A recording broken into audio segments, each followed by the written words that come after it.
16 Honda Pilot, proud partner and official vehicle of the Toronto Blue Jays.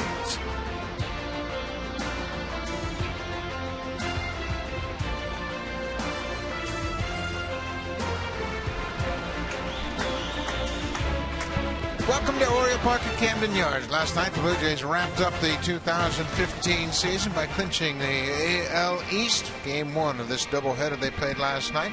Certainly a great time for the Blue Jay players, for the fans, and for the managers and coaches of this team. It was a terrific night. Today, same lineup we saw in Game 2 of last night's doubleheader, as the regulars are getting a day off, Pat, and it's a well-deserved day off and a chance just to reflect on this great season. Yeah, and it's the right thing to do, I think, for John Gibbons. Give those guys one more day. They had the second day off last night. I'm sure they went out and had a few drinks last night, had some fun last night after the ball game. So John Gibbons gives his regulars one more day off, and they will get back at it in Tampa Bay and then turn the switch back on and get ready for the playoffs. Let's take a look at the lineup for John Gibbons. As we mentioned, the same lineup that played in last night's second game of the doubleheader. Dalton Pompey, Cliff Pennington, and Ezequiel Carrera. Carrera, over his last 25 games, done a nice job. He's gotten some big hits for the ball club all season long. He is in right field in place of Jose Bautista.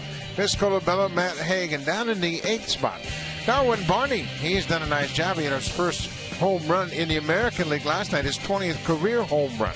He is 4 for 11 in this 4-game hit streak. Darwin Barney's been a nice addition here in September, and they're set to take on the big right-hander, Tyler Wilson. Tyler Wilson, this is his 5th Major League start, his 9th appearance overall in his career. You can see his numbers, what he has done this year, 2-2 with a 360 earned run average. He's out of the University of Virginia. He spent most of the season in Norfolk. That's the AAA affiliate of the Baltimore Orioles. He had 17 outings with the Tides down there last season. He was the minor league pitcher of the year for the Baltimore Orioles, and here he is in the big leagues. The Blue Jays have seen him. They saw him in a relief appearance back in June at Rogers Center.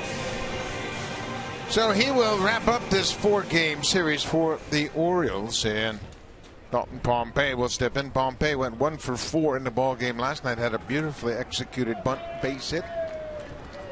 Wilson is set. 14 degrees here in Baltimore. There's the first pitch, down and away, and we are underway. It has been raining all morning, and that's why they moved this game up. Originally scheduled to be a 7:05 start. Just after noon underway here in Baltimore.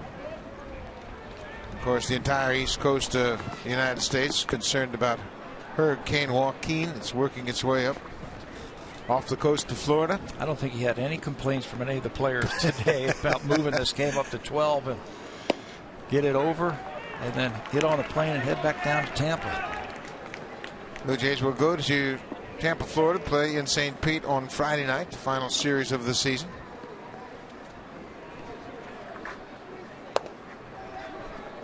Three and 1 to Dalton Pompey.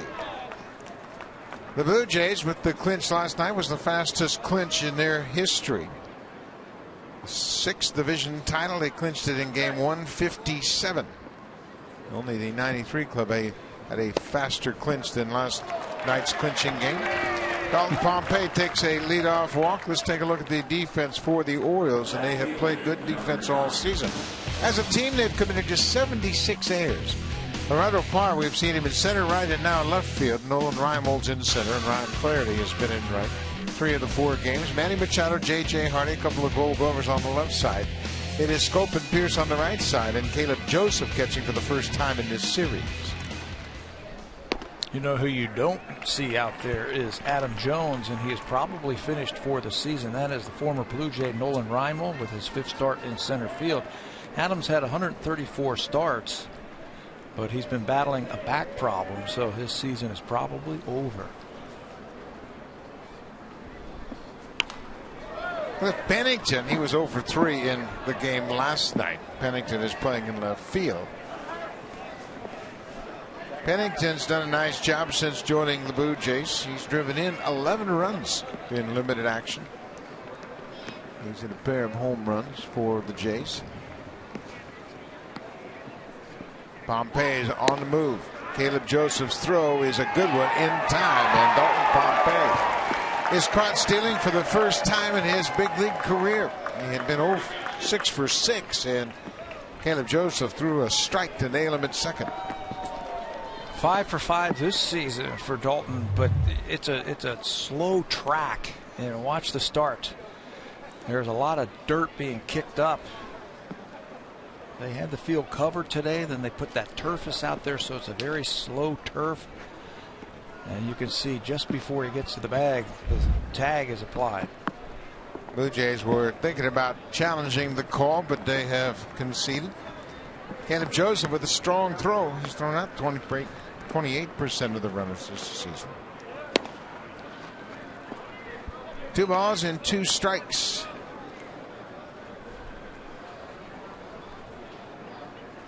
The rain is intensified here in the first inning.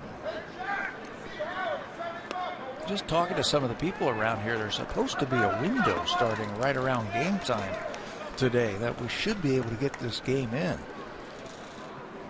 The infamous window. The infamous window. That's right. That's exactly what I said when I heard that. As long as we have been playing baseball, we always heard about the window. We have a window of opportunity. Back-to-back walks issued by Tyler Wilson. Not the start that the Orioles were hopeful of. He walked Pompey. Now he has walked Cliff Pennington. He'll deal with the number 3 hitter, Ezequiel Correa.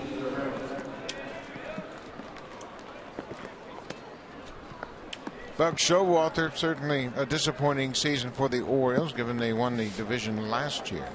77 and 81, a full 15 games behind the champion Blue Jays. Guerrero was 1 for 3 in last night's game. He had a ground rule double to deep center field. He was eventually stranded on the bases after that leadoff double. Couple of fly balls, and then he lost how many outs there were and was doubled off of second base.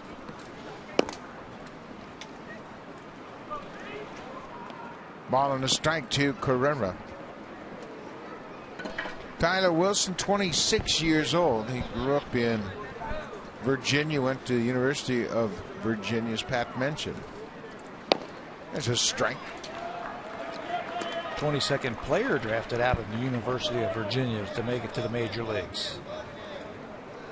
He's got a good arm, and you can see he's got a good break right now. He's just trying to find that strike zone.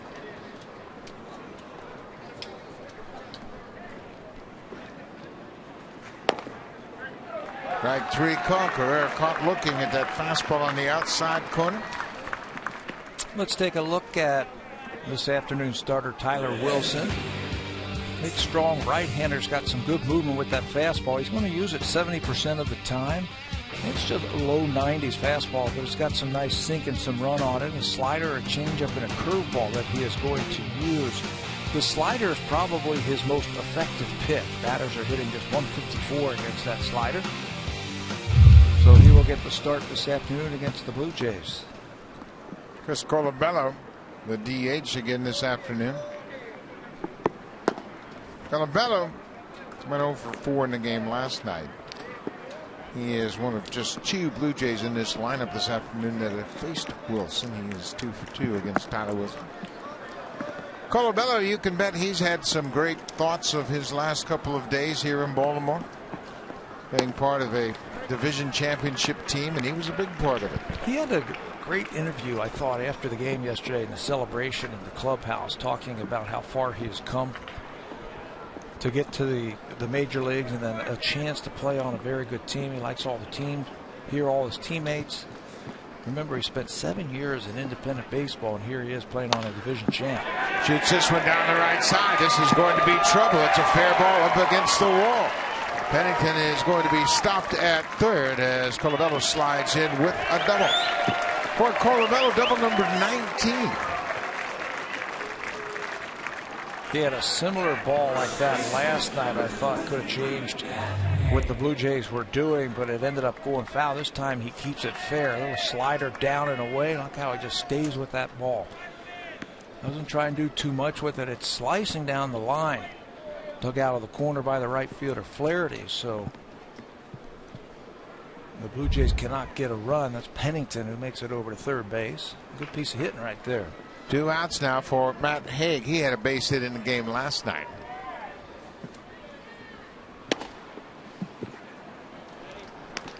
Matt Haig spent the entire season in AAA Buffalo, and he was the International League Player of the Year for the Bisons.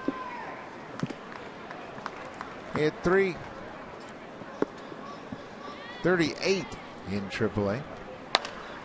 Fouls this one out of play. Haig has spent a couple of seasons with the Pittsburgh Pirates. He got some time in 2012 and again in 2014.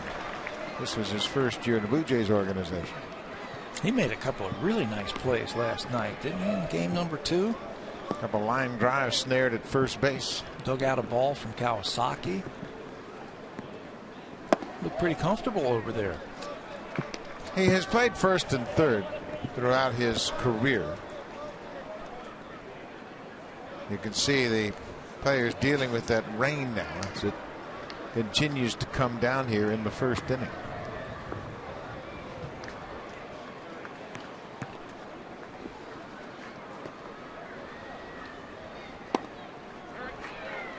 Two and two now as that breaking ball is thrown for a strike.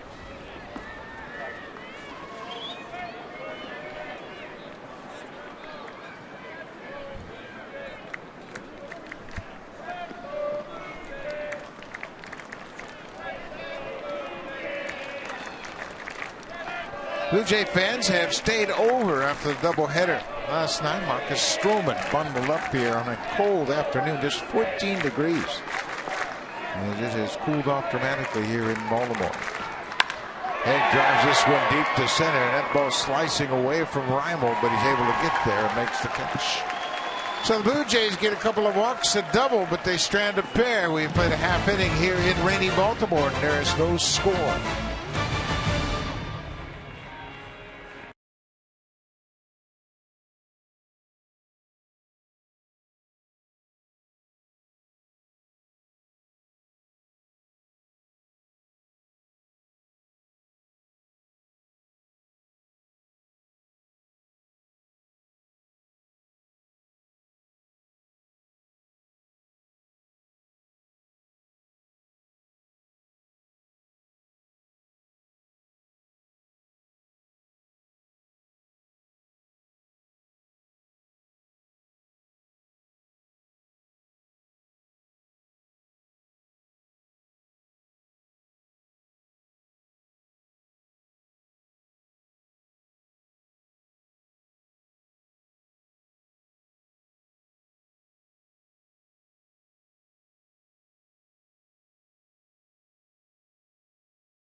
They have dealt with a lack of depth in their pitching staff more than anything. Their starting rotation just never really came true for them, and that created problems. Let's take a look at the lineup for the Orioles here this afternoon. This is the final game between these two teams. Blue Jays have won 11 of the 18 games so far. Jonathan Scope, boy, he is a good-looking hitter. He's in the 5th spot behind Chris Davis, and he's hit Drew Hutchison. He's 4 for 12 against Hutch with an extra base hit and an RBI. And then down in the order right behind him, Steve Pearce. These two went to the same high school in Florida at separate times. Of course, Pearce older than Hutchison, but they both attended Lakeland High School in the middle of Florida. And he has a home run against Drew Hutchison. Hutch back out on the mound for his 28th start this season. It's his first since September the 9th. Last time out against Boston, he only lasted 3 1/3 innings, was touched up for 6 earned runs. In fact, he suffered back-to-back losses for the first time this season. The other loss was to this Baltimore team. That was back on September the 4th. So Hutch gets the start this afternoon. This is his 12th career start against the Orioles, and Reimel goes after the first pitch. Carrera is there, makes the catch in front of the scoreboard. Take a look at the defense. Cliff Pennington's getting his second straight start in left field. Dalton Pompey, 18th start in center. Carrera is in right. It's Kawasaki, Diaz, Barney, and Haig from third to first on the infield. And Josh Tolley making his 15th start behind the plate, handling the right-hander Drew Hutchison. And out in center field, Dalton Pompey will get the start. Blue Jays won't have to see if he can play the outfield here, because I think he's got a really good chance of being on the playoff roster. So he's got to play some outfield if he's going to be the fourth outfielder in the playoffs. Yeah, I think his September has opened up some eyes about the value of having him available as a pinch runner. There's a line drive into center off the bat of Gerardo Parra. Pompey missed it, but it doesn't go far enough for Parra to advance.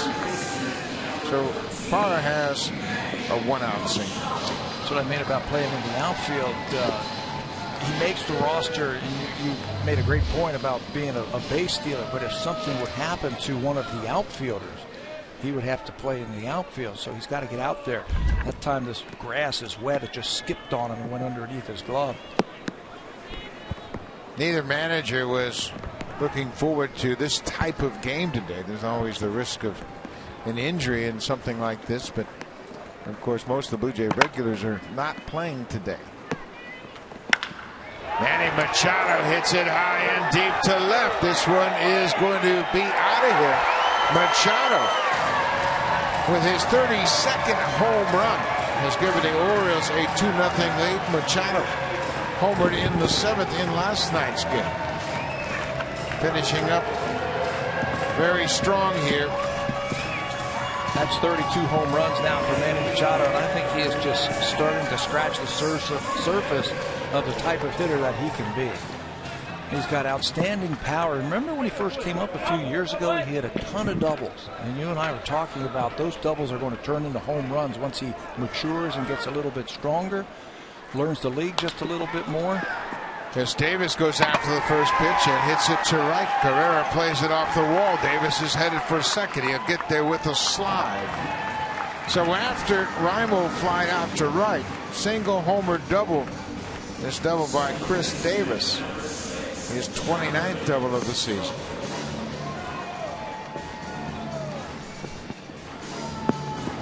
I tell you what, Pat, it's starting to get miserable now. It's cold to begin with, but now there's a steady rain, and it's not just a drizzle. It's a full-blown rain.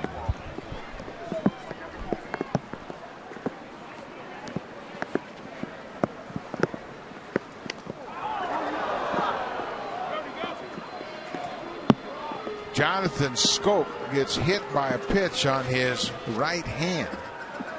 Brian Abel, the trainer, out to look at Scope. That pitch was up and in, and he moved his hands toward the plate as if he were going to offer at it, and then that ball clipped him on the right hand. Orioles have had their share of injuries this season. Scope missed some time. He was on the disabled list earlier this season.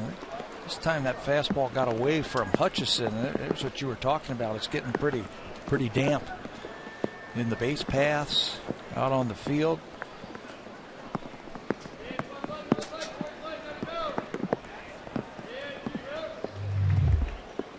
Fastball gets away, and watch Scope. He turns to swing at it, and then cannot clear those hands in time. Looked like it got him right on the wrist. Yeah, and you know what? We saw this from the Orioles all throughout the first two games yesterday in a doubleheader. They were swinging at everything, and he was making up his mind to swing on that first pitch, and the ball tailed inside, and because he had already committed to the swing, he exposed his hands to that baseball. John Gibbons is looking out at Joe West, who's the crew chief, and he's going, "What's going on? It's raining." I mean, this is a rain. This is not a little drizzle. No. And certainly Hutchison, the pitcher, dealing with the grip of the baseball. I am looking out past third base in the shortstop area. You can see a glaze on the infield now from the rain. Gibby saying, "Hey man, it's raining." The ball slipped out of his hand. He can't catch a grip on it. This is where the rosin bag does you no good, does it?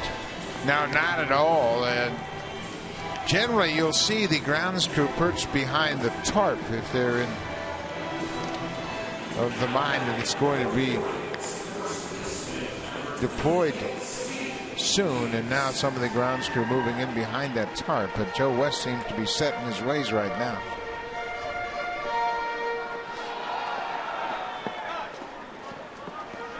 So runners at first and second. Davis doubled. He's at second. Scope was hit by a pitch. He's at first. 2 runs in on the Machado 2-run home run.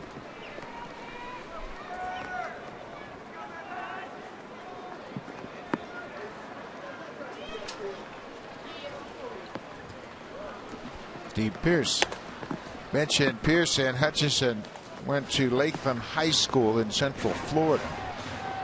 Lakeland, of course, home of the Detroit Tigers for spring training, and Hutchison played a couple years after Pearce, but they've known each other from their association. Hutchison just having a difficult time gripping that baseball now.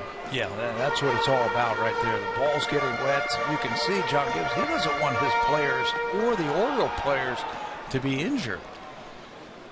I think once you have to start thinking about the landing on the mound with the rain coming down, if the footing is solid.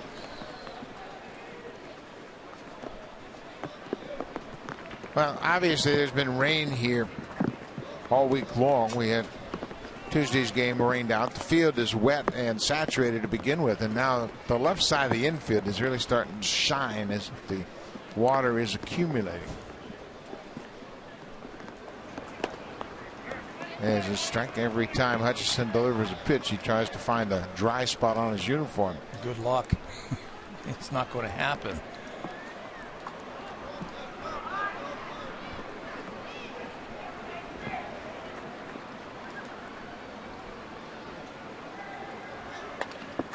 Foul back. 2-2, 1 out. Orioles have scored 2 runs here in the first.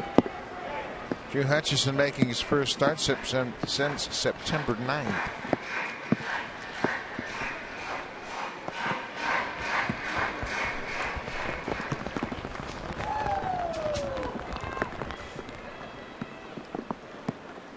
Now that's a baseball fan.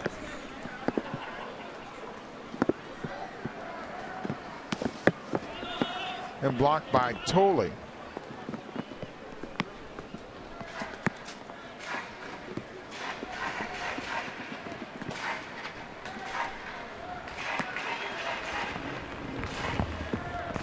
All the players on the bench looking at the situation in the field thinking, man, this is not fair. Not fair to the guy standing out there. That's a base hit past Kawasaki. Davis is gingerly coming around third. Scope is being stopped at third as Steve Pearce has an RBI double.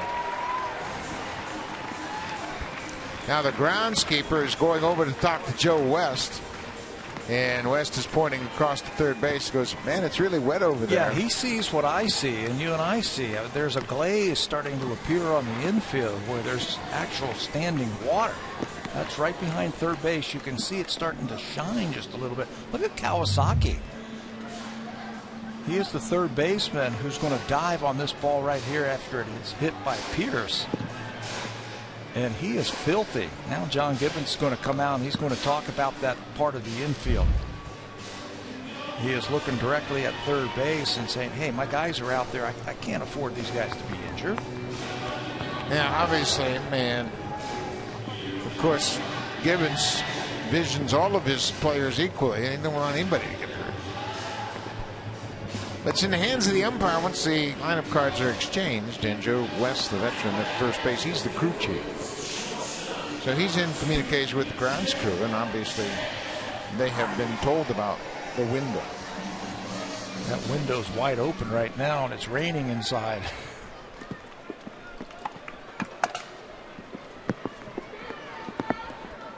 J.J. Hardy, the shortstop.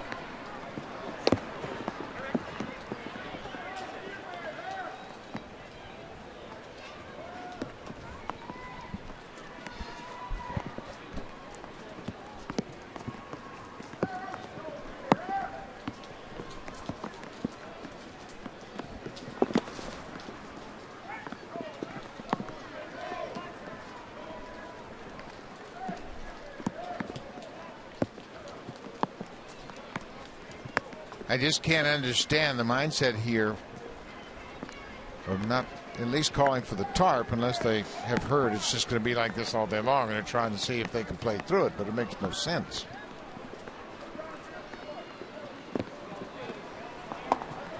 I mean, you're risking the possibility of Hutchinson losing a grip on a ball and something getting hurt. Well, I keep looking at him. Look at what he does in between pitches. He's always trying to wipe off his hands, trying to find a dry spot. He actually put the ball underneath his arm to try and dry off his hand into baseball before that last pitch. His hat looks wet. Everything looks wet. It's just miserable conditions.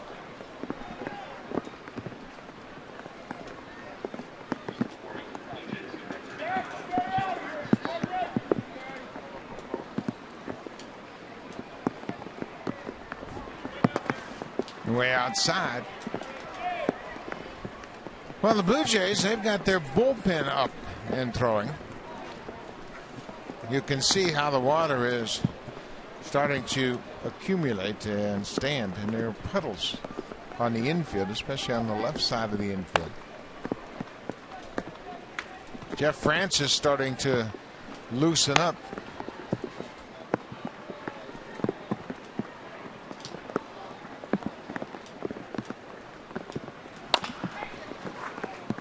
Squib down the first baseline.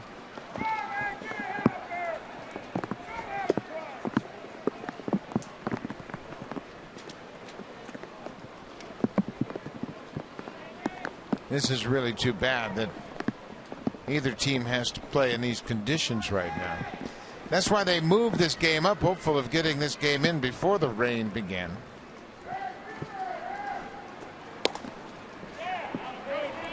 J.J. Hardy takes ball 4, and that'll load the bases. Still just 1 out. Hutch wants a new ball. I mean, every time you throw a baseball, it gets soaking wet. I mean, nothing you can do, right? If the umpires are not going to call for the tarp. Yeah, and that's what I don't understand, why they wouldn't call for the tarp. And, you know, obviously the footing is treacherous. The control of the baseball, anything hit on the ground is going to be slippery. This is Ryan Flaherty. He goes after the first pitch.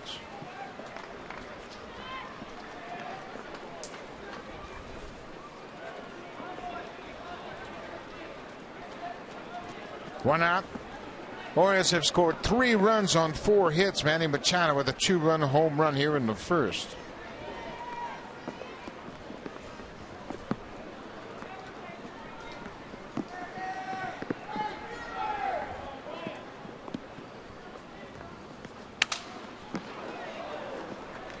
Ryan Flaherty broke his bat. That ball was well inside. Troy Tulowitzki is still here. There was some speculation he was going to go to Florida and try to get into an instructional league game down in Florida, but he is still with the ball club, so he will fly with the team at the conclusion of this game. Maybe tomorrow, right? Maybe you can do that tomorrow, and I'm sure we will see him maybe on Saturday or Sunday in that weekend series down in Tampa.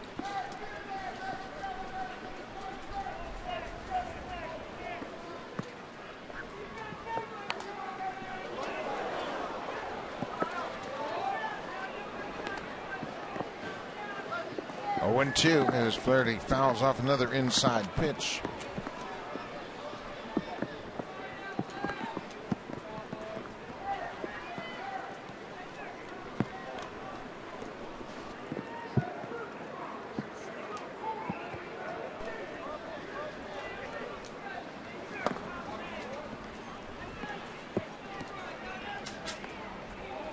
They're going to go through a lot of baseball. That's one thing. Every pitch. Yeah, it's difficult to get any sort of grip on the baseball.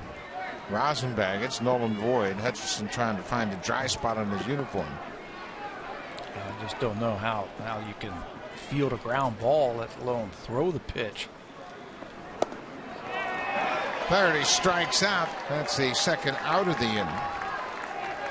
And Caleb Joseph will come to the plate. He'll be the 9th man to bat here in the first inning.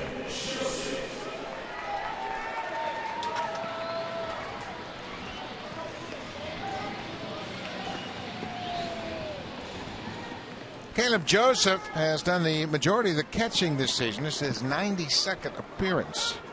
You'll remember that Matt Wieters, their regular catcher, came back from Tommy John surgery, didn't join the team until June.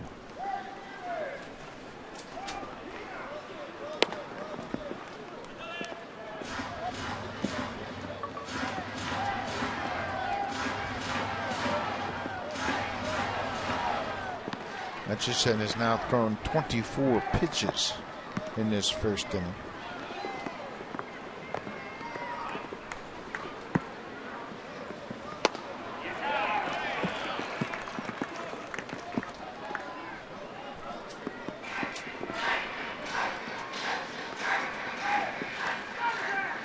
The entire infield now is basically just standing water. Looks like a slip and slide. Yeah. If a ball is hit, that's going to be interesting to watch an infielder. He might have to shut his eyes or he's going to get splattered by water. Look at that.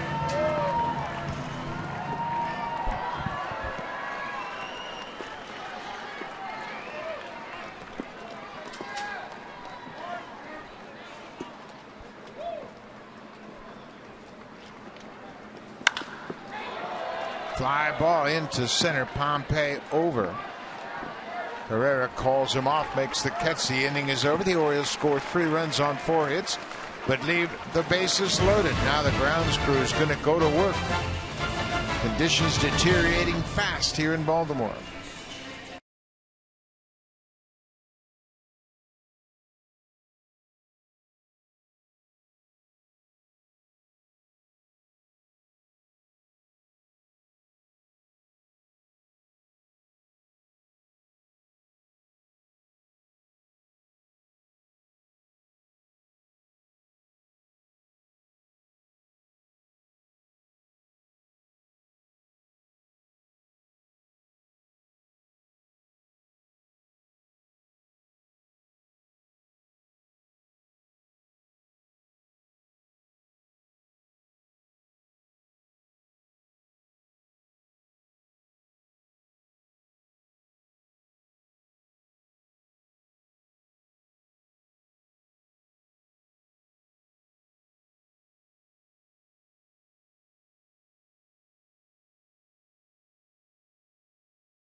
Interesting now, the rain has been falling ever since the start of this game. Drew Hutchison had to throw in a rainstorm, basically. You can see the grounds crews on the field taking care of it. They're adding the drying agent Turfus, but I don't think there's enough Turfus in Maryland to fix this field right now. Not right now. The Oriole players aren't even out on the field. They're going to give the ground crew some time here to see if they can get this field in playing condition.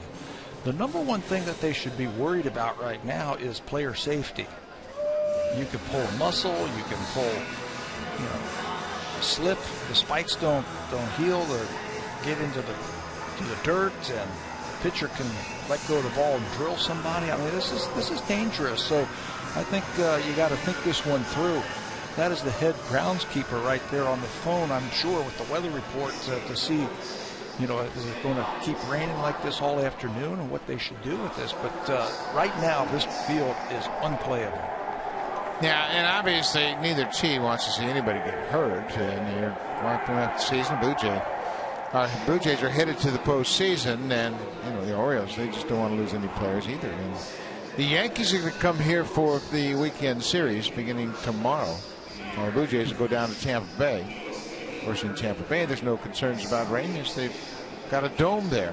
But you can see it's still raining, and it's a drying agent. It's part clay and it's part drying agent, and they get it on there to condition the turf. But like I said, I don't know if there's enough drying agent in the ballpark to take care of this situation. I don't know how many bags they have down there, but they can just keep bringing them out now for the next half hour, 45 minutes, and apply it to the field, but it's still raining.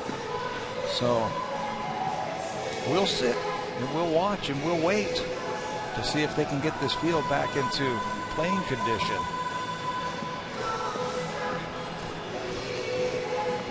Joe West is the umpiring crew chief, and he is the one that's in charge of this, and he is looking at the groundskeeper's radar, I'm sure, talking about where they stand as far as how intense this storm might be and what the possibility is of this game being played with better conditions.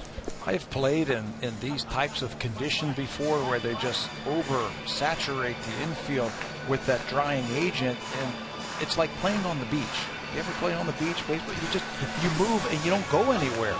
The ball splatters when it's on the ground like that. It's a very difficult kind of thing. And I understand they want to get the game in right here. This is the Blue Jays' last trip into Baltimore, and they are taking off after the ball game to go to Tampa. I understand they want to get it in, but I think safety should be first. Absolutely, it should be first. And while we have a moment as they address the field, let's take a thought back about last night. And Tabby, give us your thoughts about what happened here last night.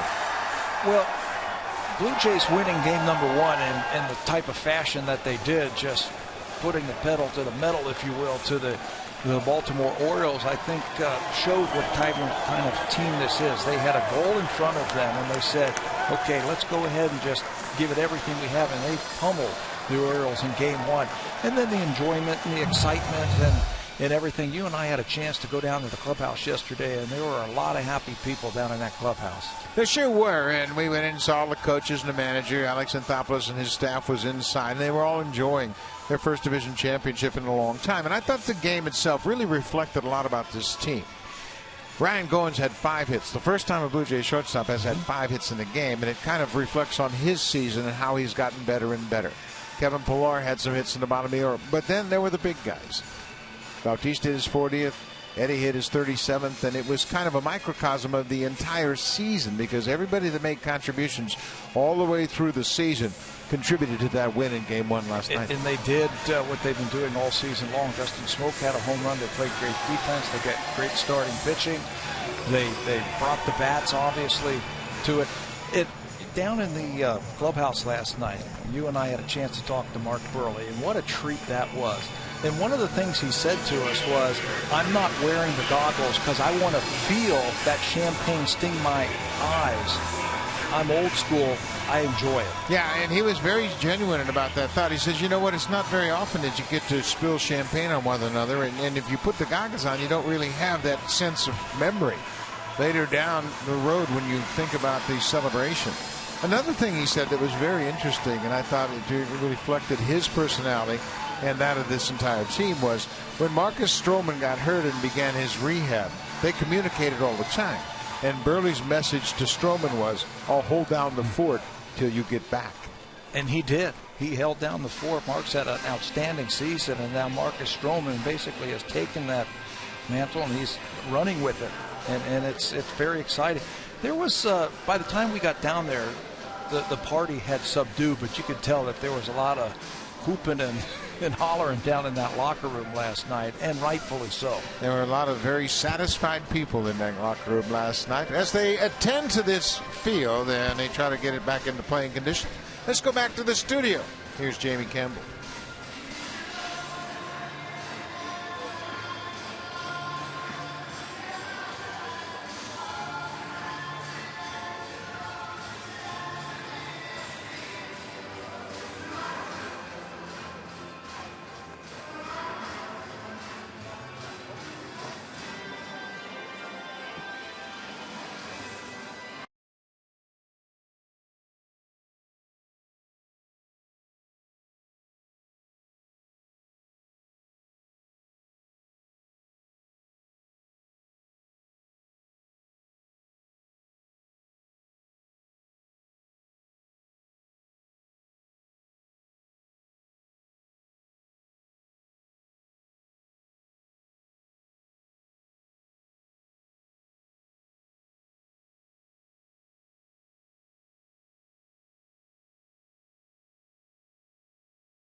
top of the second. It's been a long delay, and the rain has actually subsided a bit right now. But the groundskeeper's done a terrific job. This ballpark is a very well situated ballpark as far as the rain goes, because when they dumped the tarp in right field, there was actually a lake out there, and that has since disappeared because of the subterranean pumping system they have. Pierre looks like it's in pretty good shape, and we're going to have a couple of different pitchers here when we resume play. The left-hander T.J. McFarland will come on and take over. The starter Tyler Wilson out of the game. T.J. McFarland takes over.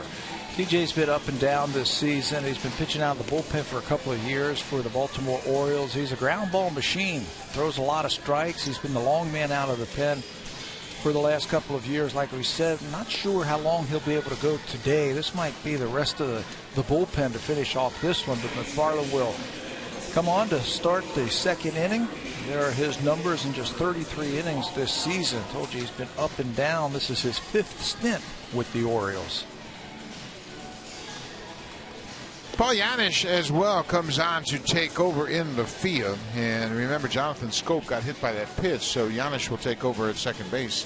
Scope was hit in that first inning by a pitch up and in from Drew Hutchison, and he is out of the ball game, so Janisch will start. As we resume play, he will play second base.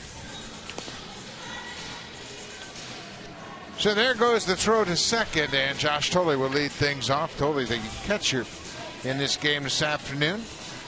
The Blue Jays had 2 walks and a double in the first inning, but didn't score. Dalton Pompey was caught stealing. First out of the ball game. Pennington walked and Colabello doubled, but they couldn't cash in. Blue Jays trail 3-0, and we are about to resume action. It was a lengthy delay. We'll get you the exact length of the delay after this first pitch. 13 degrees. It has cooled off a bit, and here's the first pitch from T.J. McFarland. It's in there for a strike. That had to be over 3 hours, wasn't it? Yeah, I would think. I think it was about 10 till 1 or so.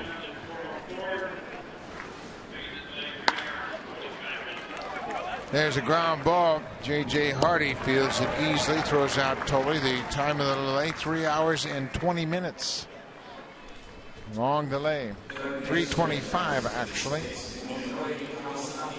Well, that's what you'll get from T.J. McFarland. He's got one of the best ground ball, fly ball ratios in baseball. Sinking fastball, a little bit of a slider. Tough to get the ball in the air against him.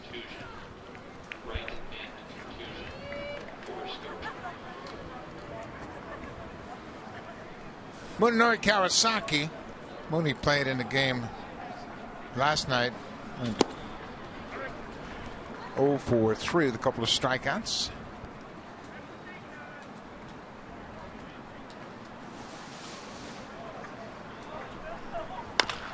Another ground ball. Hardy backhands, throws in a hurry, not in time. Kawasaki safe with an infield hit.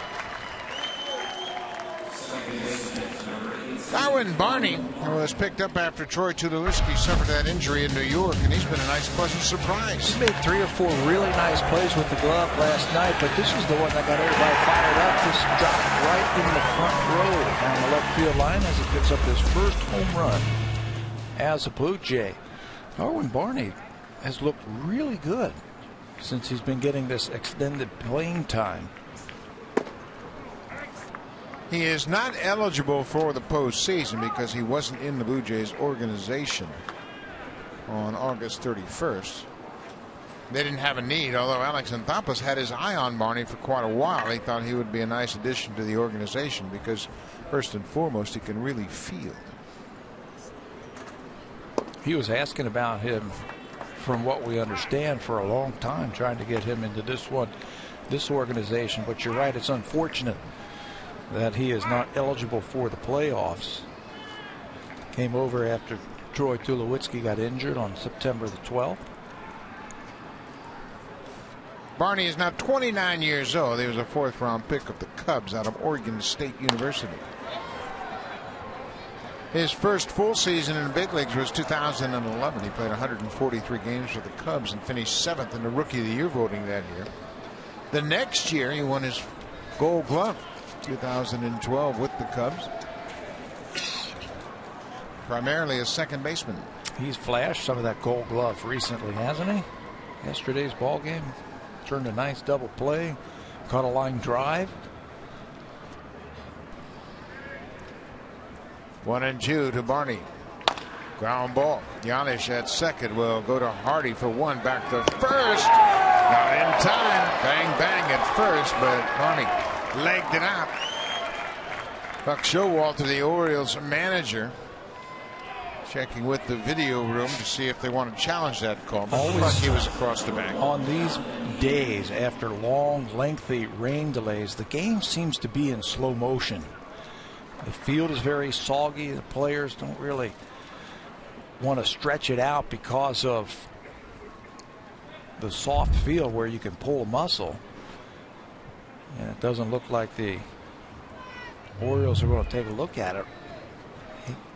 That is Pierce stretching for the ball. It's a high throw. And Barney legs it out.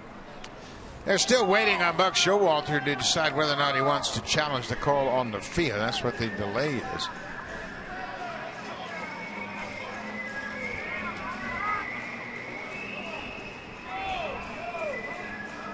And Buck said, come on, let's go. And for some reason, that was Richie Banzels, the trainer, on the phone with that video room. Normally that would be John Russell, the bench coach. Jonathan Diaz was just added to the roster yesterday. Played in game 2 of that doubleheader back at shortstop this afternoon. Nice scoop by Caleb Joseph, the catcher.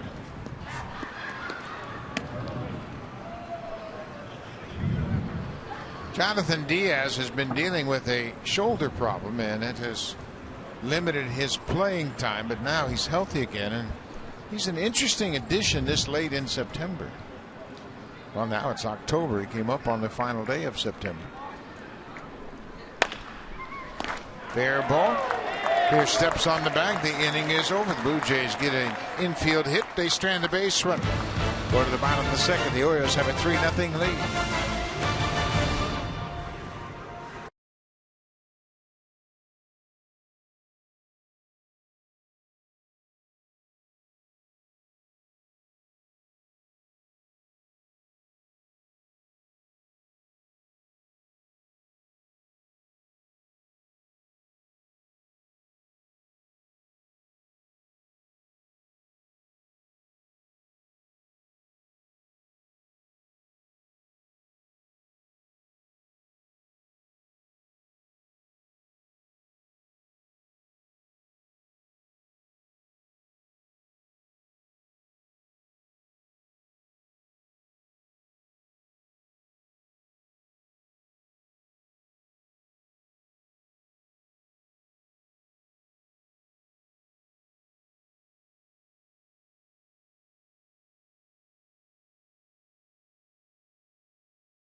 Sportsnet. Presented by the all-new 2016 Honda Pilot, proud partner and official vehicle of the Toronto Blue Jays.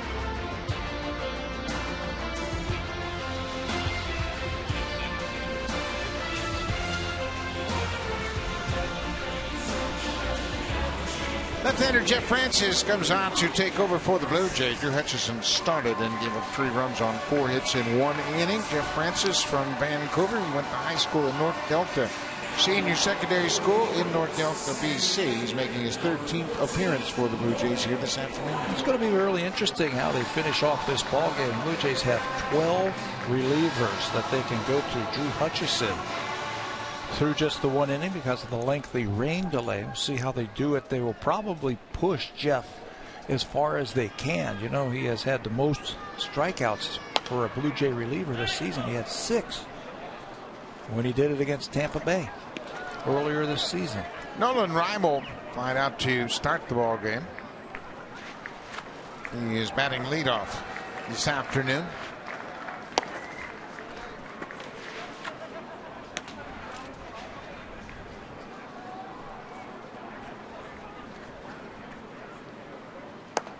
And a good changeup. Jeff Francis spent most of the year in AAA Buffalo. He appeared in 19 games, made 14 starts for the Bisons, had a 6-3 record with a .235 earned run average. Strike 3 call. Reimel out. Caught on the fastball, down and away. So he is stretched out, if you will. So he's not one of those one-inning relievers. So they will probably stretch him as long as they can today. That time he paints the outside corner on Reimel. You got to figure that Sanchez and Osuna, Hawkins, Hendricks, and Cecil are unavailable in this game, that they don't want to use them. So now you're just down to a couple of long men in Jenkins and Francis. Probably like to see Aaron Loup get an inning maybe today. It's a chance to see him again. Parra swings right through it. Jeff Francis started his career with the Colorado Rockies. He came up as a 23-year-old in 2004. He was a big part of their championship run. 2007. Of course, he and Troy Tulowitzki were teammates. Matt Haig fields it, flips to Francis, who steps on the bag. 2 down. Francis pitched in the World Series against the Boston Red Sox. He made a start and didn't go so well as the Rockies were swept in a 4-game sweep in the hands of the Red Sox. It took so much just to get there. I think they ran out of gas. Well, they had a great stretch run. I think they won 21 games in the month of September, and really that was the best month of their season and got them into the postseason, and they won that final game against San Diego. Emotional game. And then they got steamrolled by the Red Sox. Manny Machado had a 2-run home run his first time up. Home run number 32 for Machado, gives him 81 RBIs.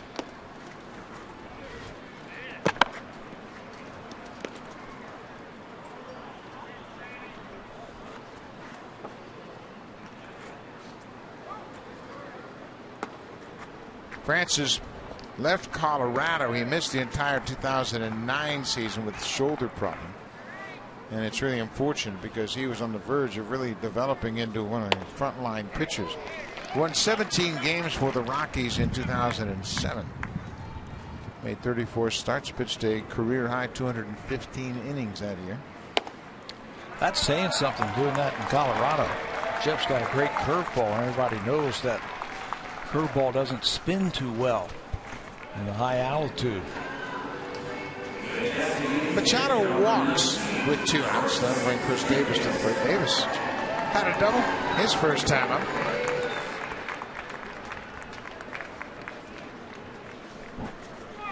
Chris Davis, another fine season. 45 homers, 112 RBIs. The timing of that season is pretty good for Chris Davis. That ball gets away from Tolley. Machado's going to move up. Chris Davis is going to be a free agent. So someone's going to want that left-handed bat who hits 40 home runs.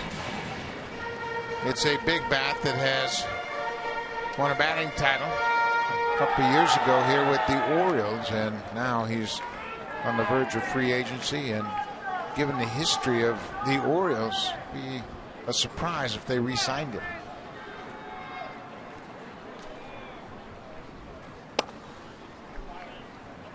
The home runs for Davis in the game yesterday, home run number 200 and 201 in his career. Game 2 of the doubleheader, he hit home run number 200 in the 7th inning and 201 in the 8th. Foul ball off the bat of Chris Davis. They were making him look bad yesterday too. I mean, he was really swinging at everything, and then all of a sudden something clicked in for him, and he took some nice easy swings, and the ball just jumped out of here.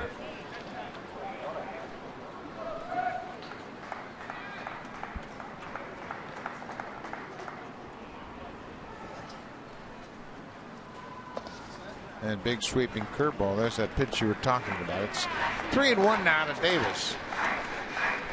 Jeff Francis struck out Raimel, got Parra, and then gave up the walk to Manny Machado.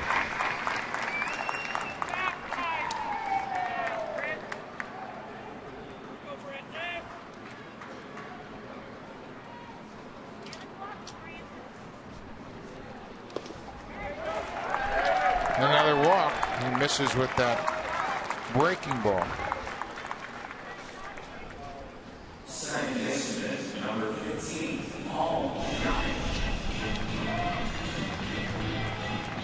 Orioles have been issued 3 walks in the early going here. Now this is Paul Yanis, who is into the ball game after Jonathan Scope got hit by a pitch in the first inning and had to leave. He's got a contusion on his right hand.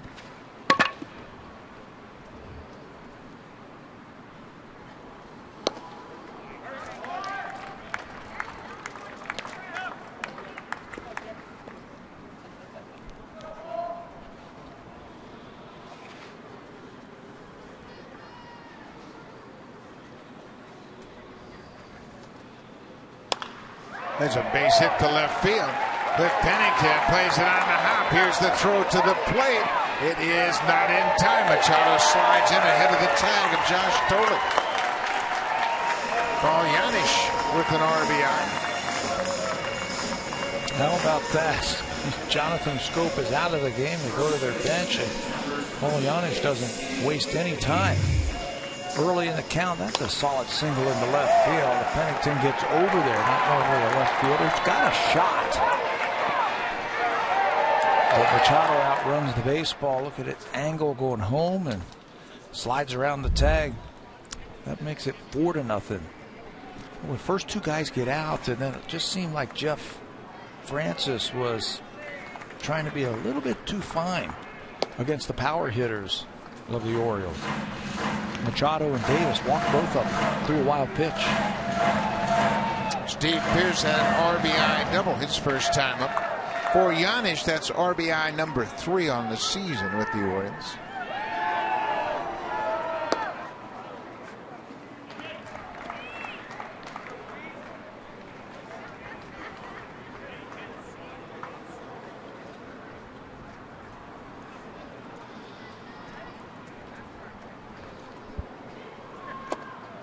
Good changeup.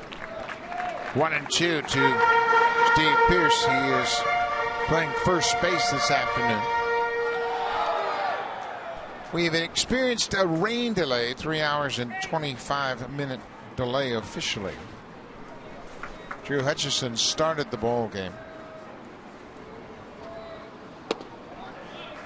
He gave up 3 runs on 4 hits and a 2-run home run to Manny Machado. His 9 men went to the plate in the first inning, and in his defense, it was raining, and I mean raining. It wasn't sprinkling. It was raining. It was brutal. Everything was brutal. The field was terrible. He couldn't get a grip on the baseball. Some curveball. I'm surprised he made it through the first inning, that he was able to throw the ball over the plate because the conditions were horrible. Well, he hit Jonathan Scope, and the ball just slipped out of his hand, and he nearly hit Steve Pearce as well with a pitch up and in. And it was just a bad situation.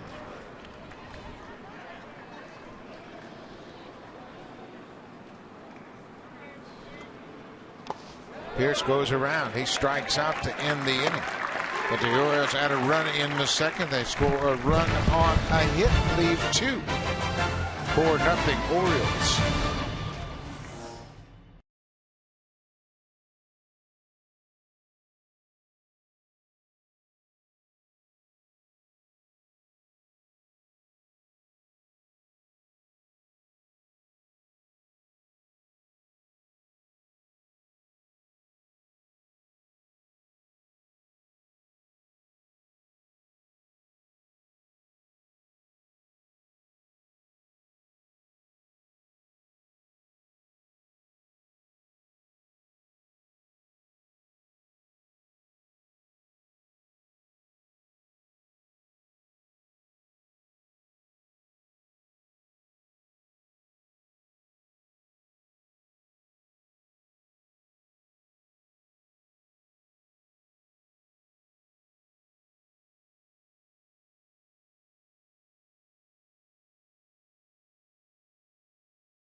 follow your team on any screen from anywhere. Subscribe to the 2015-16 season before October 6th to get the early bird rate of $179.99. Get started at Rogers.com/NHL. Buck, you feel that Christmas in the air, and it reminds you hockey season is just around the corner. Right now, it reminds me of duck hunting. It's rainy and wet and cold. But anyway, we're playing some baseball, and these teams know they've got to give it everything they have to get through this game and give an honest effort. Blue Jays will go to St. Petersburg, where it promises to be a little bit nicer tomorrow. This is Dalton Pompey takes his strike. You're dealing with a hurricane here. You have no idea where that thing's going to be going. Hopefully it'll stay out in the middle of the ocean. Pompey had a bunt single in last night's game, batting as a lefty. This one is pulled past the third baseman Machado into left. Dalton has the Blue Jays' third hit of the afternoon. That's good. Piece of hitting right there. You're going to get ground balls off of McFarland. Pompey hits this one right past Machado. Putting some work in the cage, trying to get that batting. Trying to get it down. He's 1 for 1 this afternoon. He's going to winter ball, so it's important to finish up strong, and I think Pompey has painted himself into the postseason picture. He's an asset because he can run. He's also an asset because he's a switch-hitting outfielder. And we have seen him effectively come into ball games as a pinch runner. He was caught stealing for the first time in his big league career back in the first inning after drawing a leadoff walk. Bennington hits it on the ground. J.J. Hardy to Yanish quickly to first base. Double play. Cliff Bennington bounces into a 6-4-3 double play. So that erases the leadoff single by Pompey.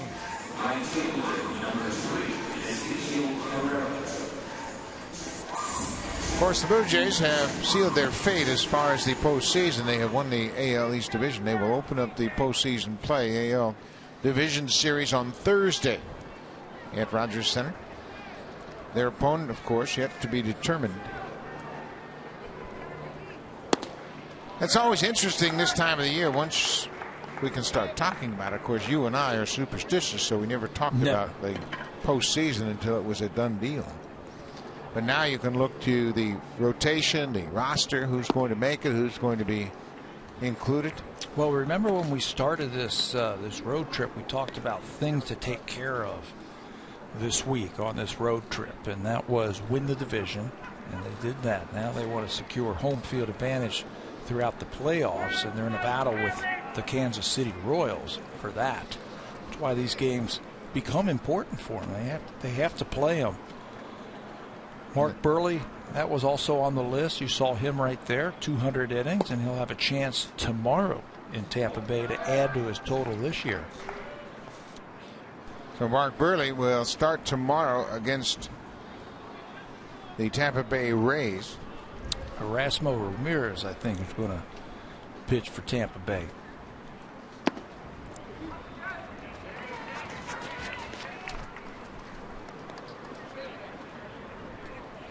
Ezequiel Carrera starting in right field. He struck out looking in the first inning.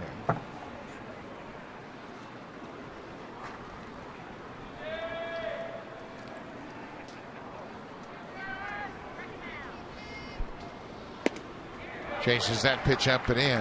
It's 3-2 now with 2 outs. Burley has 191 in the third innings in his quest for 200. It would be 15 straight seasons that he would accomplish the 200 innings plateau. Of course, he would like to do that. Obviously, it's not his ultimate goal. Ultimate goal was to win a division, get into the postseason. But he said, you know what, if we can do it, that'd be great. I take a lot of pride in it. That was a goal I set every single year, make 30 starts and pitch 200 innings. He's not going to let it get in the way of what the team, what is best for the team. Carrera strikes out P.J. McFarland.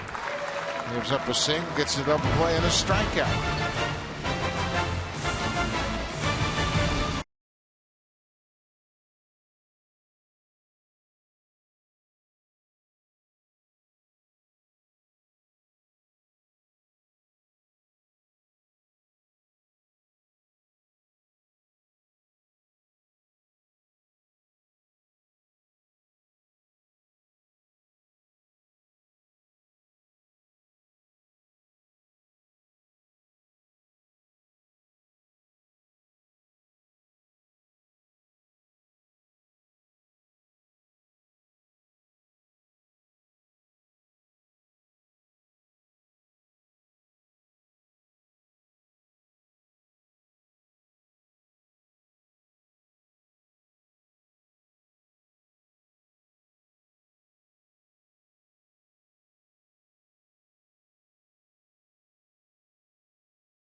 As the Blue Jays are the 2015 AL East champs, and they won 90 games for the sixth time in franchise history, much to the delight of the general manager, Alex Anthopoulos. The fans were congratulating him, and he got a chance to celebrate with his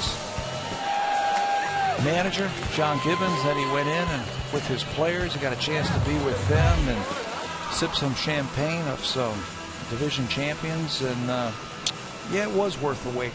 It sure was. And so many people contributing. Of course, Mark Burley had a 14-win season, and he has been down this road before. He has a World Series ring from the 2005 Chicago White Sox. David Price, he got to the World Series with the Tampa Bay Rays in his first season. Anxious for another kick at the can. Mark was telling us last night that he's been in the playoffs 4 times, and every one of the clinching ones, Mark Burley has been on the road. And he was telling us last night, I would have loved to have seen this in Toronto, what this would be like. He said the city would have been ablaze, I think, just of excitement. He said, I wonder what that was like with the fans back home. So I said, well, you know what you can do? You can win the division or the ALCS and do it at home, and you can see for yourself. Yeah, I think that's really on his mind. And we have talked to Mark over the course of this season, and he has told us time and time again how much he has enjoyed his time in Toronto. He said, you know, you come there as a visiting player, especially playing in the AL Central, you only get there once a year, and you don't really appreciate what the city is all about. But living there and spending 81 days in the city, he said, I absolutely fell in love with it. When I played in Chicago, it might take me an hour and 10 minutes to get home. I was on my couch in 7 minutes after I left the clubhouse. So he has really become a big fan of Toronto, and has told us in the past that he has recruited potential free agents as far as the possibility of signing with the Blue Jays. This is J.J. Hardy, the shortstop. It's the bottom third of the Orioles lineup. Ball is lined to left with Pennington right at the edge of the warning track. No problems at all for Cliff Pennington. You might be wondering why Cliff Pennington is playing in the outfield. I think the Blue Jays have to see if he can play out there. This is the first time that we have seen him last night and then today on the playoff roster. He's going to be one of those jack-of-all-trades type of players that if they have to make a move, pinch hit for somebody, can Cliff Pennington play in the outfield for a couple of innings. The Blue Jays will set their 25-man roster after they determine who they will play and where they're going to start. Of course, they're going to start at Rogers Center on Thursday. But it probably depends on who they're going to play as to how they make up their team. I personally believe it'll be 4 starters, 11 pitchers, 7 bullpen pitchers, and then 14 position players. I think that's the best combination. But once again, we're not privy to the discussions going on with the manager and the general manager. But in a 5-game series, it just makes sense. You pitch 4 pitchers and use your number 1 pitcher, David Price, to pitch in game 5. Yeah, you don't need 5 starters, so you can either carry an extra bullpen player or you can carry an extra everyday type of player. If you feel like you need some movement, then you start thinking about matchups. Okay, if the team we're going to play is going to do this as this ball's hit up the middle. Jonathan Diaz made a nice play behind the bag at second. Here in the shift, so he makes a nice play. Then you start looking at matchups, and the team that you're playing, and the best place to start, I think, is the bullpen. What type of bullpen are you matching up against? Are you going to be up against the Yankees and the 3 fireballers that they have? Well, how are you going to combat that? Do we want to carry this guy on our bench, or maybe this guy, a righty or a lefty or a switch hitter like a Dalton Pompey? Those are all the kind of decisions that are going to have to be made over the next couple of days. And then everybody knows the Blue Jays don't have a good record in 1-run games, and you're going to see the possibility of 1-run games in the postseason because you're facing the other team's best pitchers. With that in mind, then Pompey's versatility comes into play. Russell Martin hits the leadoff double in the 8th inning. You send Pompey in. Maybe he can steal third. Maybe he gets himself in position to score on a fly ball. This is Caleb Joseph, the catcher. Kawasaki throws him out. We will continue these discussions about the makeup of the postseason roster when we come back to Baltimore. Orioles have a 4-0 lead as we head to the 4th.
Canada will have the opportunity to be part of My Blue Jays.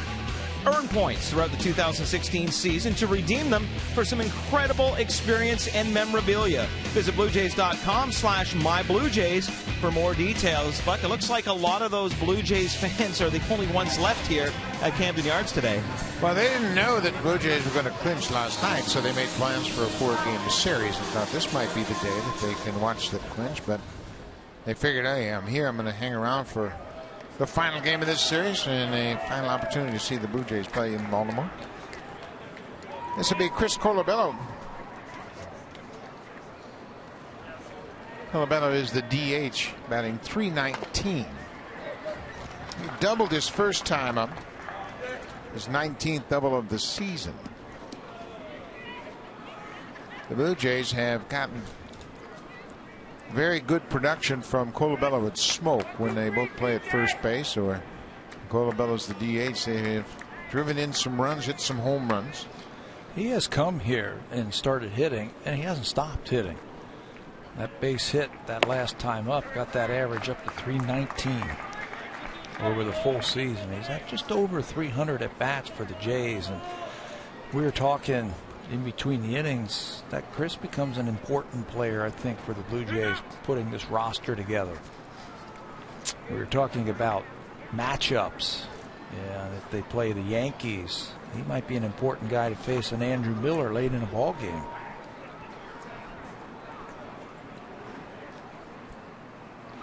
You got Miller, Justin Wilson, another left-hander for the Yankees, and then Jake Diekman down in Texas, who's acquired in that Philly deal along with Cole Hamels. Maybe you start him against Cole Hamels. Those types of questions are all the ones that are going to be posed to the staff, how you put a team together.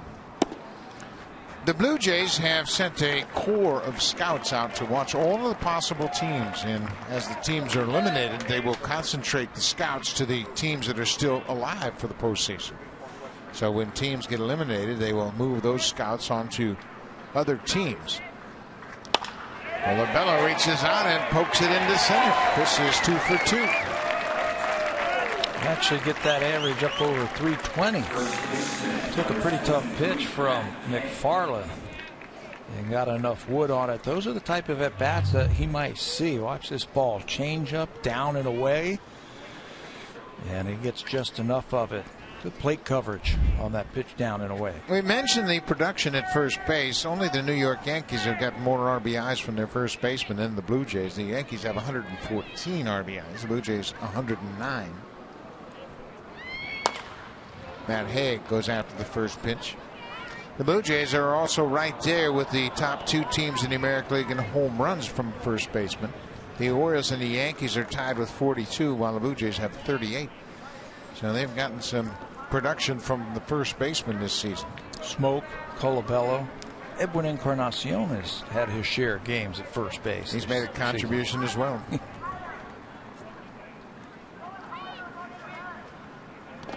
That ball gets away from Caleb Joseph, and Colabello will go to second. Wow, pitch charge to T.J. McFarland. McFarland, an extreme ground ball pitcher. That is fortunate for the Blue Jays. Takes him out of the double play. He just buries this ball right in front of home plate. Joseph cannot get down and stay down to block it.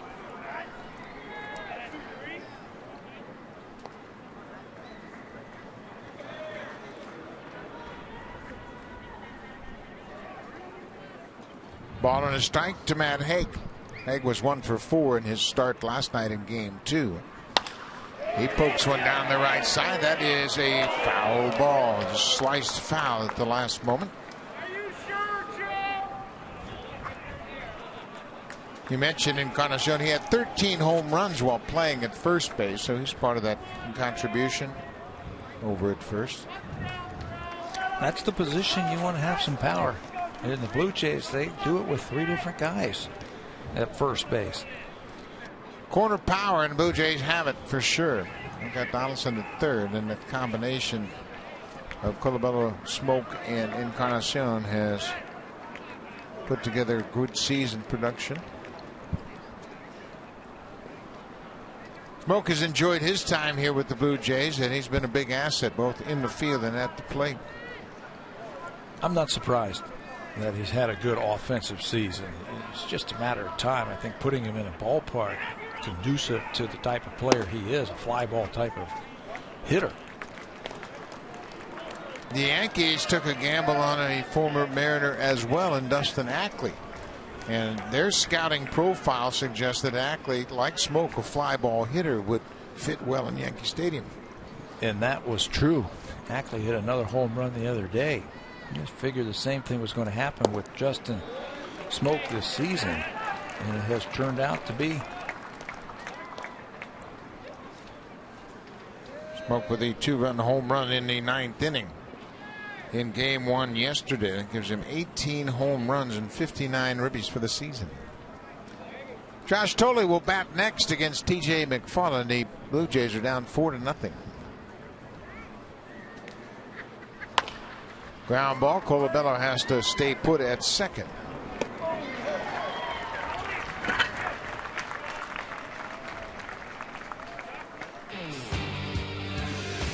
Make your renovation a cut above during the DIY Expert Sale. Only at Home Building Center and Home Hardware Building Center.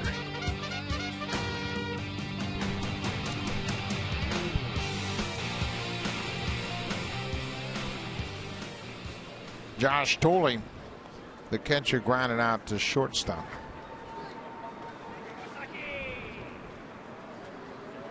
This is the third season for Tolley with the Blue Jays. He came to Toronto in a deal that included, of course, R.A. Dickey. The Mets traded R.A. Dickey, Mike Nickius, and Josh Tolley came along.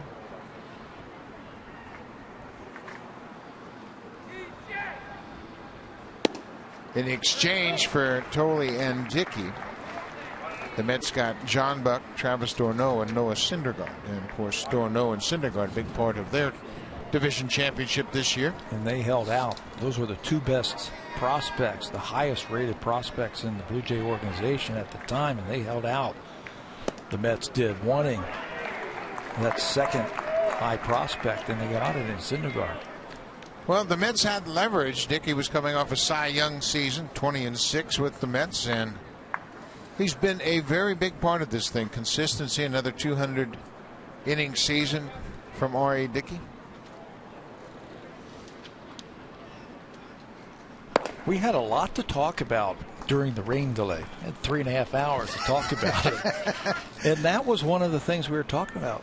Where do you pitch R.A. Dickey now that the Blue Jays have secured a spot in the playoffs?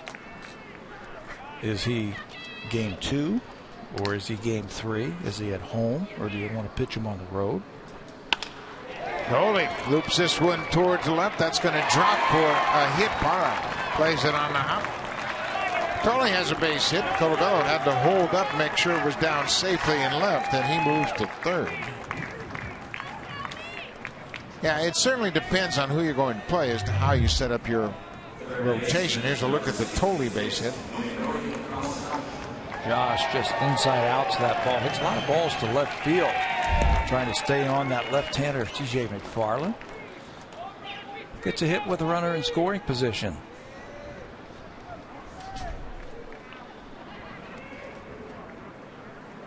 Munenori Kawasaki batting with runners at the corners and one out.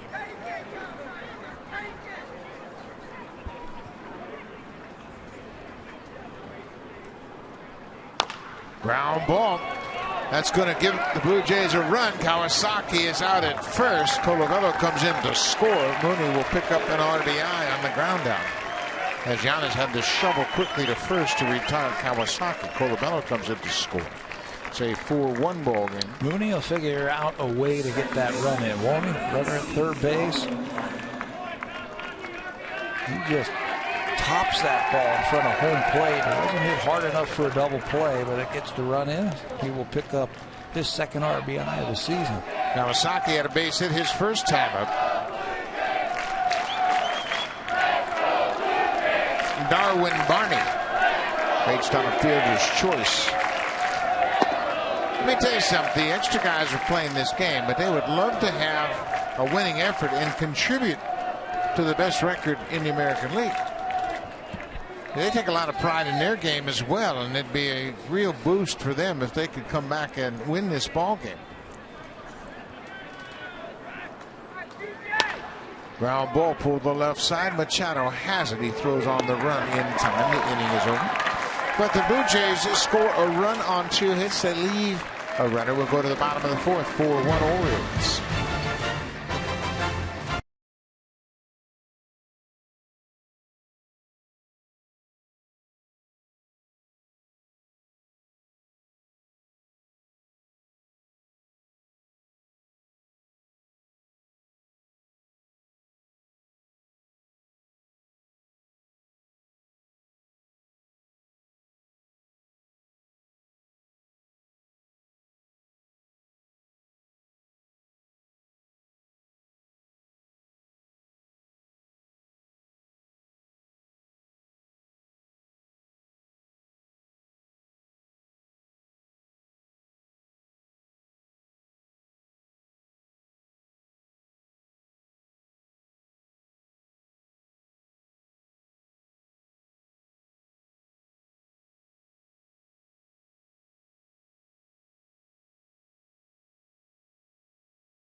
match coverage of the Barclays Premier League, Bundesliga, Euro 2016 qualifiers, FA Cup, and more. Contact your television provider to subscribe today. Visit sportsnet.ca/world for details. Buck, whenever you think soccer, you just go back to spring training and Russell Martin bringing out that soccer ball, and that's really where that chemistry began for this Blue Jays team this year. It sure had a part to do with it, and that's something I asked Russell about and asked him, did you play soccer as a kid? He goes, no, just kind of picked it up lately. I felt like it was a good way to loosen up, get some exercise, and before you knew it, they had a full-blown game. Then, of course, they all had to get the jerseys of their favorite soccer team in the European leagues, and now we see all sorts of jerseys when they go out and kick the ball around, and I bet you they kick it around in the postseason as well. They better. Yep. You don't want to change anything. You've had success doing it one way. Don't change. It was almost like in spring training, every day a new player would go out there to join the crew. And this was at the end of the day that they would go out there. You know, spring training, not quite as intense as it once was. It's a pretty relaxed atmosphere. Guys get their work in, and at the end of the day, they want to relax a little bit. And then, of course, at the end of the season at Rogers Center, we saw an impromptu net. They had 3-on-3s and 4-on-4s, and they'd play a little game, soccer, kicking it around. See, Jonathan Scope, he's got his right hand bandaged. He was hit in the first inning on a pitch by Drew Hutchison. He was replaced by Paul Janisch at second base.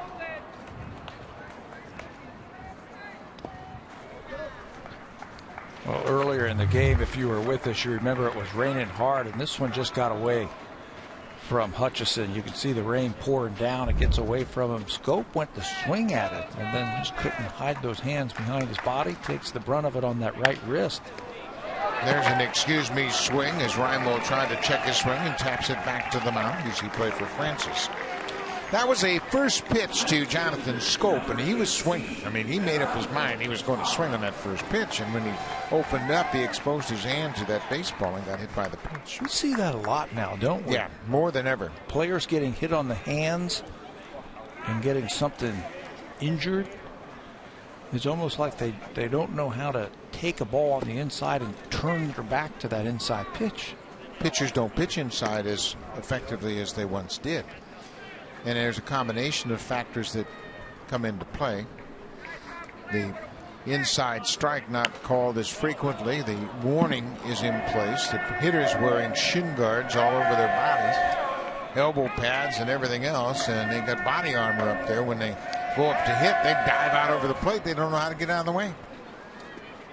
So if there is no threat in throwing inside, you don't learn how to take that pitch. Yeah. There was a time, and when I first came into the league, that batters used to tiptoe into the batter's box. One of my favorite moments in broadcasting is I was actually playing with George Bell at the time in Kansas City, and Buddy Black was pitching. George Bell stepped into the box, called timeout, took his bat, and dug a trench for his back foot. Dug a trench, called timeout, turned the umpire, timeout, turned the umpire, and dug the trench. He said, okay, now I'm set. As Barra strikes him. So George gets into the box. Buddy Bell hit him right in the middle of the back. And George came into the bench and goes, that was on purpose, no? Yes. Yes. You dug a trench there. You're getting a foothold, and Buddy Black just kind of lets you dig your own grave. And sure enough, he hit him on the next pitch. What the guys used to say, hey, get a shovel next time, right? Dig it deeper.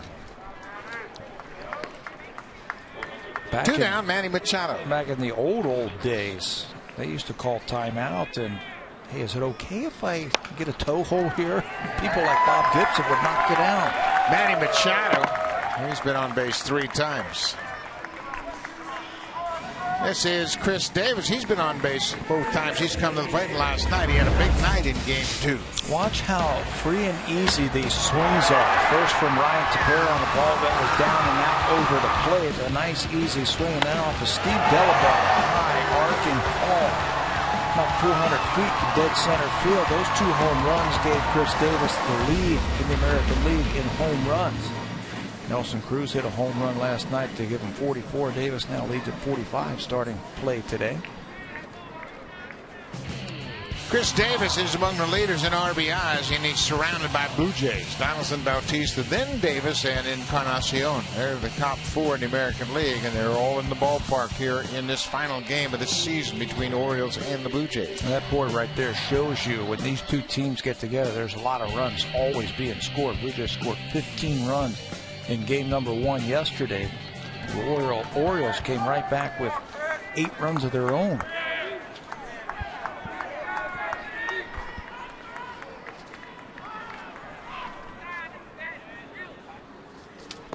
That slow breaking ball has given Davis problems so far.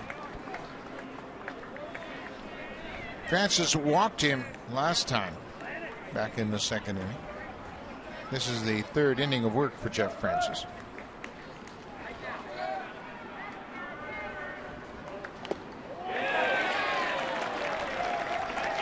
If he can't hit it, keep throwing. Keep throwing it. No sense trying to set him up right now. Go right back to it.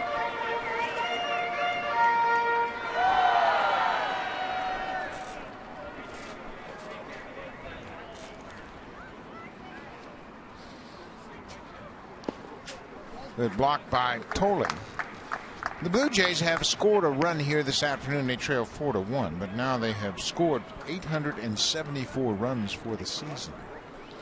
They have 3 games left after this game. Their franchise record in runs scored in a season is 894, accomplished in 2003.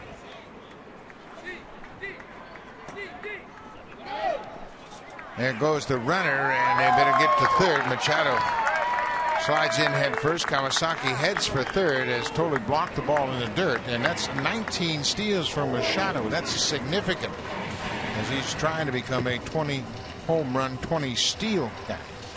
Right now he's a 30 home run guy trying to get those 20 steals. He goes on the first movement by Jeff Francis. He's been thrown out 8 times this year. But that's number 19 from Machado.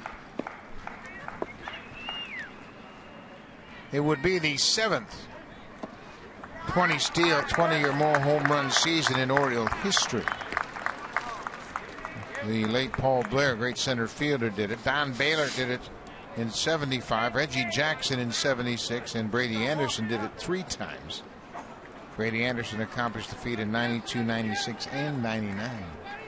Manny Machado trying to join that list.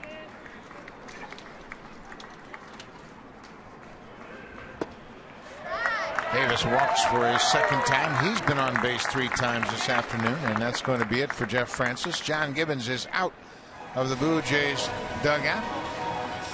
Saw Bo Schultz loosening up earlier.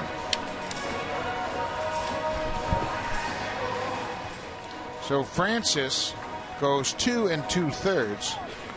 He walks Chris Davis, and Paul Yanish will bat against Bo Schultz when we come back.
Bo Schultz has not pitched since the 12th of September in New York against the Yankees, and he is on in relief of Jeff Francis. He inherits a first and second situation with 2 outs.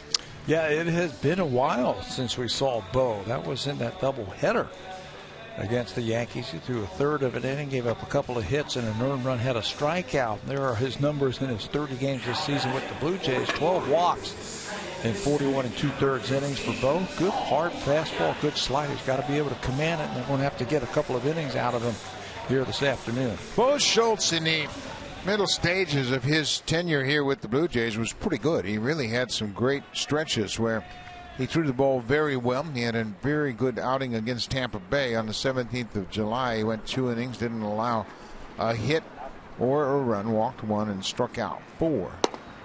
It had been one of his better outings all season long.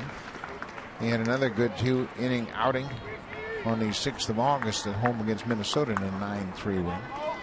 But then he had a couple of disappointing outings in Seattle in particular, when he gave up a home run late in that game to Nelson Cruz, and there goes Machado, and he has just stolen his 20th base. So he now has joined that list of great Orioles as the 7th to accomplish a 20 home run, 20 stolen base season. Well, you figured he was going to try and do something. If he's going to steal second base, you figure he was going to try and steal third. He gets a look.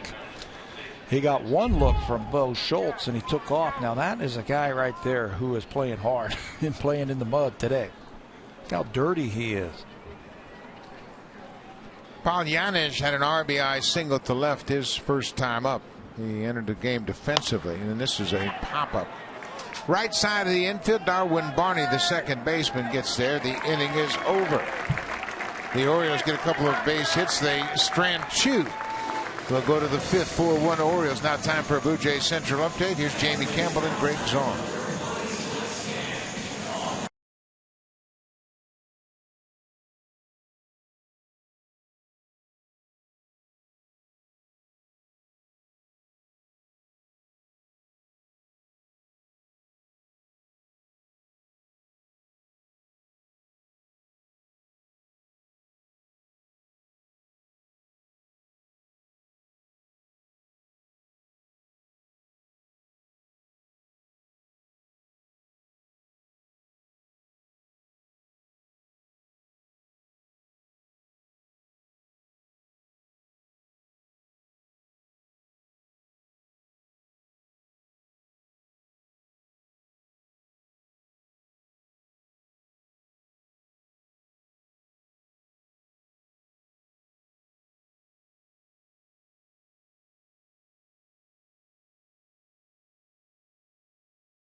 MLB.tv. Watch every out-of-market game live in HD on more than 400 devices with MLB.tv Premium. Real-time highlights, live look-ins, pitch tracking, and more. Every night on every device. Visit BlueJays.com for more details. But the nice thing about the Blue Jays lead over the Royals is even if they finish tied, the Jays have the tiebreaker. So a 1-game lead is almost looking like a 2-game lead. Well, it sure is. And obviously that was a part of it. Not, of course, not something you really want to sacrifice these big games for at the end of the season. Just get everybody in shape. But Kansas City will play later on tonight. It's Chris Medlin for Kansas City against John Danks, who has a 10-2 record in his career against Kansas City. And then Kansas City will take on the Minnesota Twins in the final series for both of those clubs. And Minnesota's hopes still alive in the AL wildcard race. Jonathan Diaz fouls it off. Jonathan Diaz, we had mentioned that he was plagued by a shoulder problem, and He joined the team yesterday, played short yesterday and here this afternoon. Is there any way he could factor into the postseason roster? Well, let's see. If they, that one ricocheted into the stands. If Troy Tulowitzki starts to work out and decides and they figure out that he can't go, then maybe Jonathan Diaz does figure it in. You have Goins. You got to make a decision. Pennington, then you might need a backup infielder. He might be the guy. Think about that. Because he was in the organization of AAA Buffalo all season long, he is eligible to be added to the roster because of an injury. So it is interesting, and he can really pick it. He can play all three infield positions, and he plays it very easily. He's got a very good arm, and that was the big question. He had a shoulder problem shoulder the season in Buffalo. He would basically, if that was true, take the place of Darwin Barney because Barney is ineligible for the playoffs.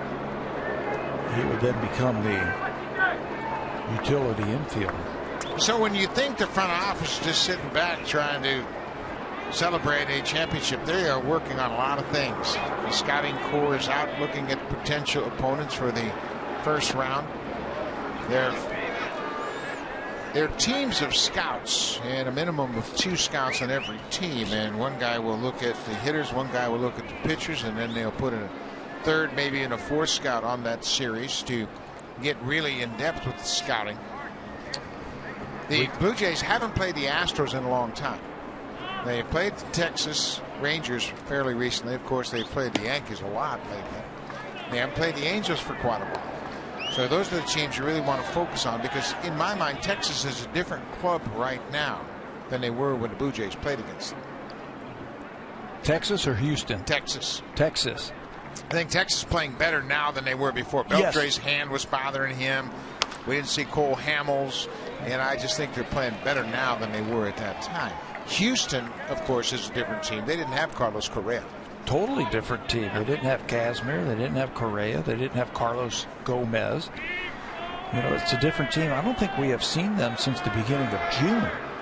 And there's a real possibility that Houston gets in and they could play the Blue Jays in the first round. So you got to think about all those scenarios, and you got to put your scouts out there. We've seen scouts for the last month following the Blue Jays. Well, Tim Conroy with the Royals has been on the Blue Jays for about 6 weeks. 6 weeks, every day. I see him every day. Paul Gibson has been with him to study everybody else, the pitchers. The last time the Blue Jays played the Astros was June 7th. So they are a much different ball club. And it's interesting how the series went with the Astros. Blue Jays were swept in a 4-game series in Houston, middle of April. And then they swept the Astros in a 3-game series at Rogers Center. So there's the importance of home field advantage. You know, we haven't seen Houston for a while. We're different. Houston hasn't seen the Blue Jays. And the Blue Jays are a lot different than the last time they saw them. Jonathan Diaz thought it was ball 4. He is called out on strikes. That's the first out of the top half of the 5th.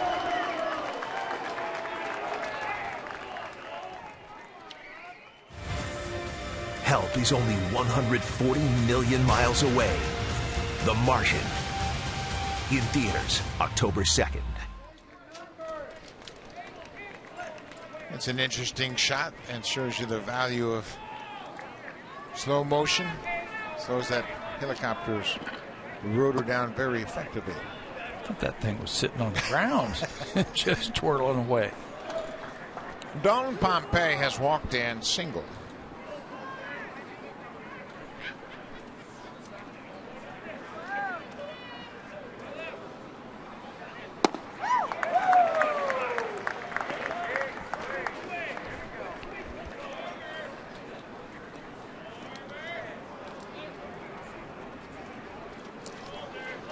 Dalton started out with the Blue Jays in the major leagues, went back to AAA, eventually ended up in AA before he was recalled to AAA Buffalo. Over that minor league stint, hit 300. He's got his second hit of the afternoon here.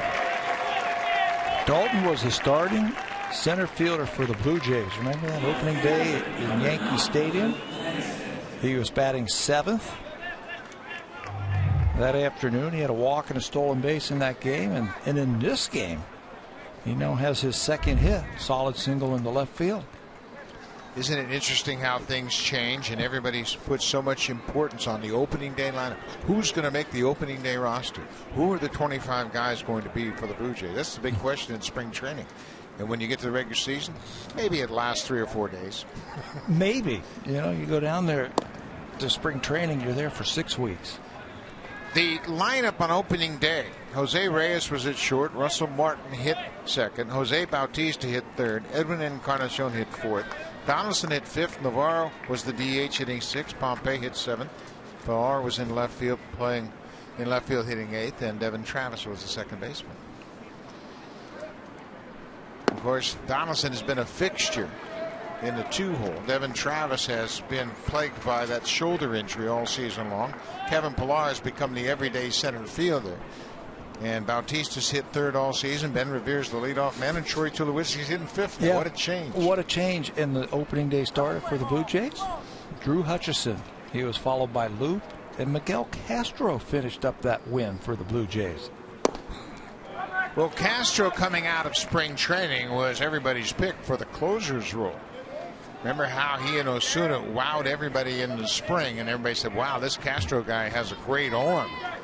And most of the people felt like Castro was the one that would really turn into the impact pitcher, when in fact it was Osuna who became the closer.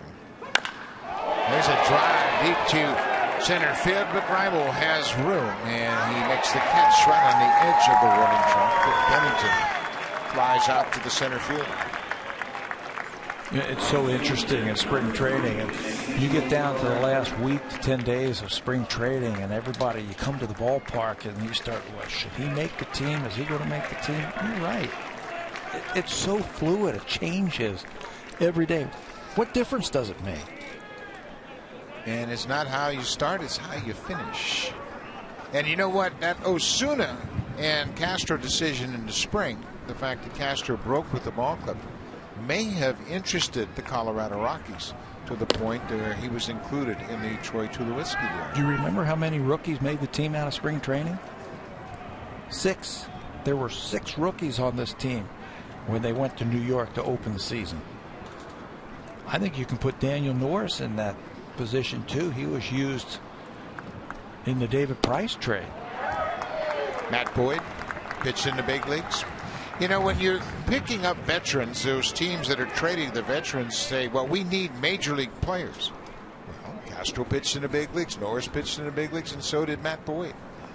So in return, they got their major league players. Hit hard, but right to Giannis off the bat of Correa.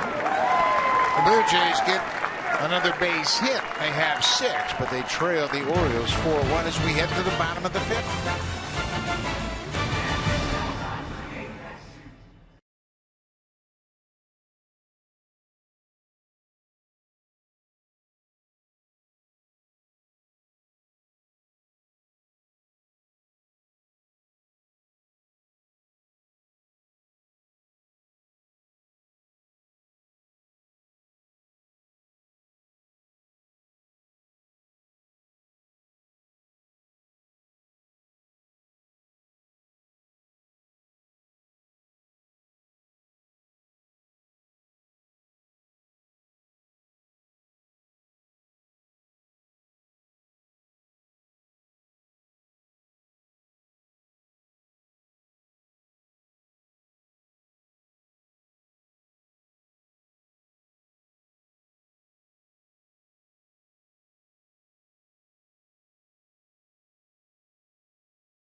has you covered. Keep up to speed with everything Blue Jays. Don't miss a pitch with our in-depth live game tracker, plus the latest news, videos, and interviews on Canada's team. Download the new Sportsnet app today. If you go to that app now, you click baseball, then click videos, you can see everything that we showed you last night in the Blue Jays celebration in the clubhouse. There are some pretty funny moments in there, Buck. Well, there are always some interesting moments, some emotional moments for some players, and some players are just kind of reserved, thinking about the big pot of gold at the end of all of this, and that would be the World Series championship. I got a question for you, Barry. Did that app include you getting dunked in the water? Oh, yeah. It's there. So it's there? There, yeah. So if the fans want to, enjoy that, yes. The best part was LaTroy Hawkins saving me from the water. I got to give him a lot of credit. Okay. All right. Well, I'll have to go check that out. We're going to have to talk to Detroit about that.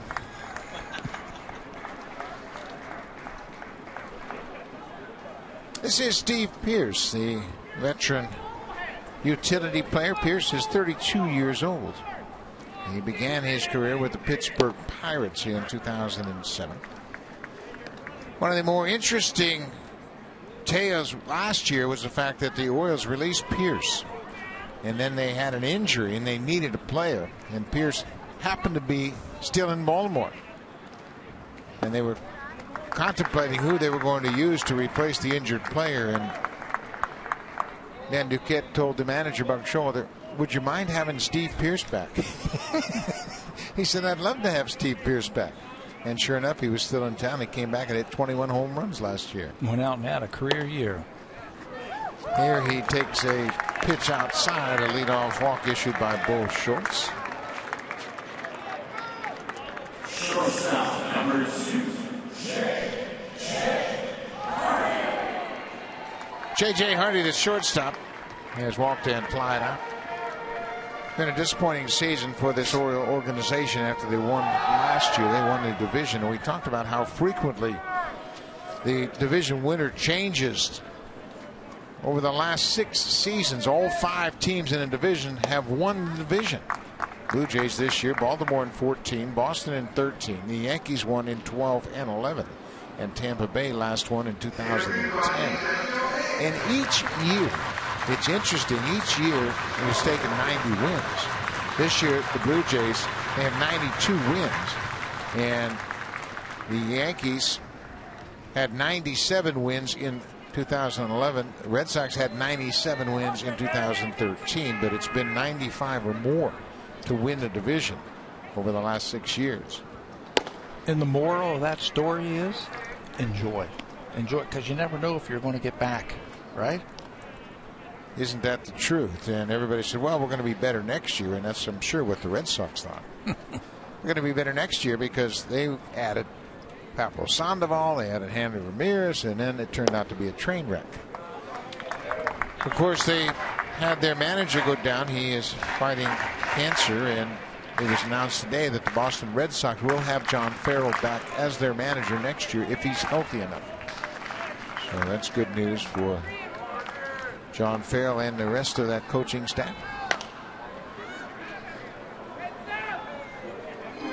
They won the World Series a couple of seasons ago, and they haven't been to the playoffs since. They've been in last place, a couple seasons in a row now? And the Yankees, they haven't been in 2 years. Yeah. Last time they went was 12, of course. So, yeah, it's a very much a revolving door in the American League East. This is hit to center field. Pompey backing up a few steps. J.J. Hardy is retired. Pearce goes back to first.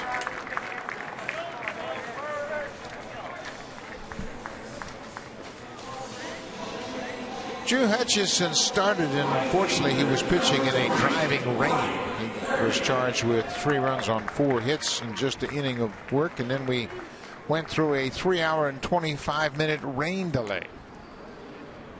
And Hutchison really didn't have the greatest of conditions to work in. Brian Flaherty is 0 for 2. He was robbed of a base hit by the shortstop Jonathan Diaz in the 3rd.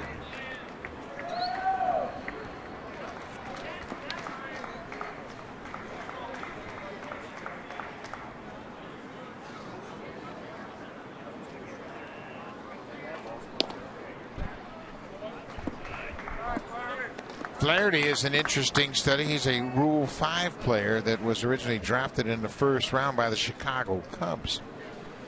The Orioles took him in a Rule 5 draft in December of 2011. He's become an important part of what they do here in Baltimore.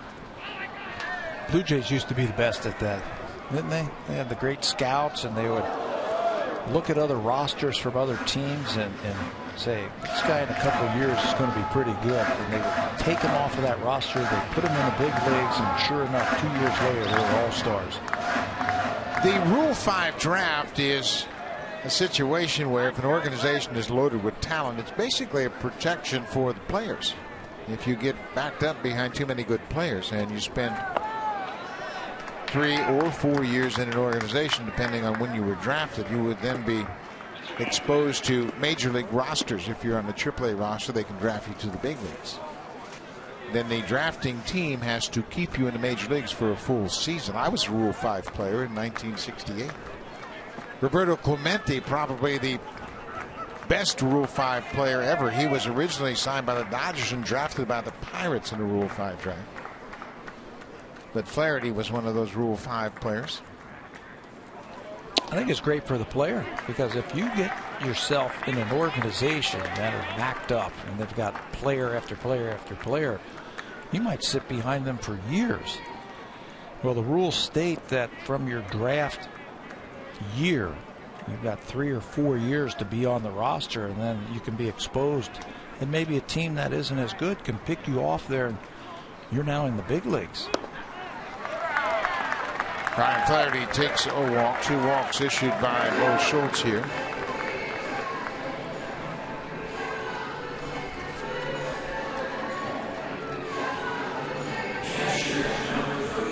In 1985, when the Blue Jays won their first division title, the Blue Jays had 2 Rule 5 players. They carried 2 Rule 5 players for the whole season. Manny Lee, a shortstop second baseman, and Lou Thornton, a left-handed hitting outfielder from the New York Mets. I mean, that shows you how deep they were. They could afford to carry 2 kids on a championship team. Caleb Joseph drives it to right. Carrera went back. Now the ball's being blown back toward the infield, and he gets it back in quickly. Joseph retired. It's been a while, but wasn't the guy who caught the final out in that clinching game a Rule 5 guy? Jeff Herron? George Bell? Oh, George Bell was a Rule 5 guy. George, yeah. No, I thought you meant catching. But yeah, George Bell was a Rule 5 player from Philadelphia. Jim Acker was a Rule 5 player. Kelly Gruber was a Rule 5 player. Blue Jays had that market surrounded, didn't they? Pat Gillick was a master of that, and he had a great scouting staff that scoured the minor leagues. So we go back to the top of the order. Bo Schultz has 2 men on and 2 outs. Nolan Reimold is 0 for 3 so far. There's a little looper to right. This is trouble. Carrera is not going to get there. That's a fair ball. 1 run is in to scores. Pierce scores from second. Reimold drives in the 5th Oriole run with a bloop single down the right field line. Nolan is a free swinger. He is hunting first pitch fastball every time he gets into that batter's box, and he actually gets jammed on this ball from Bo Schultz, but it works out for him. Fastball inside, you can see he just flares it down the right field line. No chance for Carrera to make that catch. No chance for Ezekiel to get a runner on the base. It's a 2-out RBI single. 5-1 Baltimore. Gerardo Parra in left field in this game. There's an inside pitch off the plate.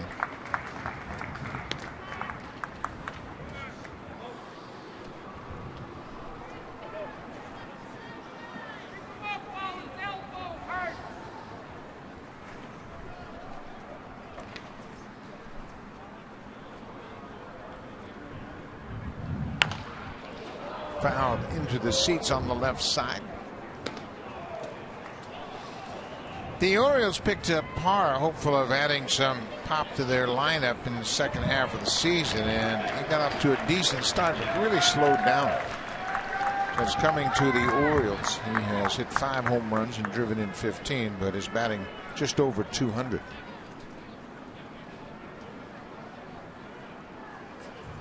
He's a free agent, isn't he?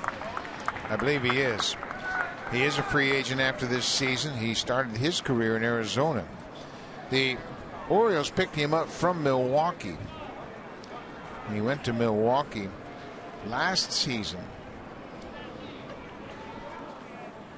at the July 31st trade deadline, so he has been traded twice in the last 2 July 31st deadline deals.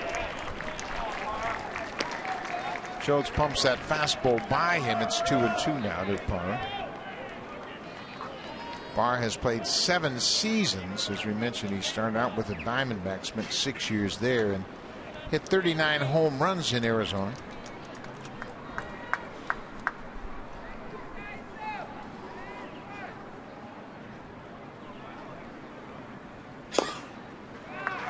Now it's a full count.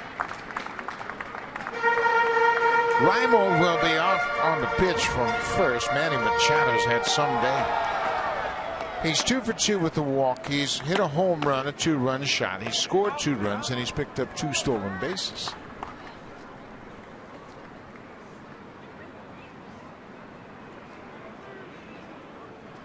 There goes Reimold. Ball is driven to left.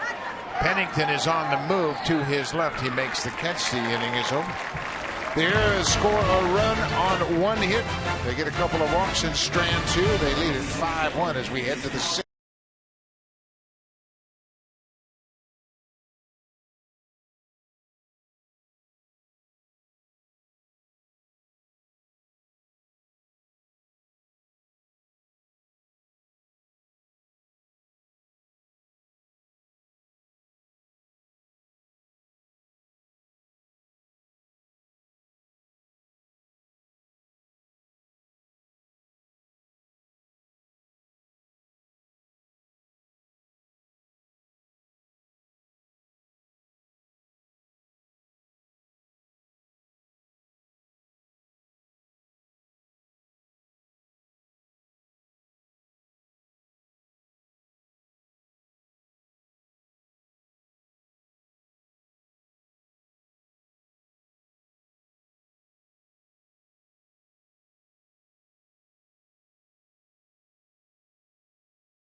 With the Blue Jays until May 5th this season, but boy, did he have an impact. He did. This is May the 29th off of his former team, the Minnesota Twins. It's in the 9th inning after a walk to Russell Martin, a 2-run home run for a game winner, eventual game winner. And then this is the walk-off on June the 7th.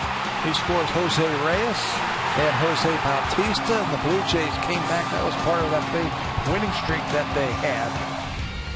As Colabello has delivered a lot of clutch hits. That's just 2 that we show. I think there's been 5 or 6 big clutch hits that Chris has given the Blue Jays this season. He had a solo home run in the top of the 12th against Tampa Bay down in St. Petersburg to win that game 1-0.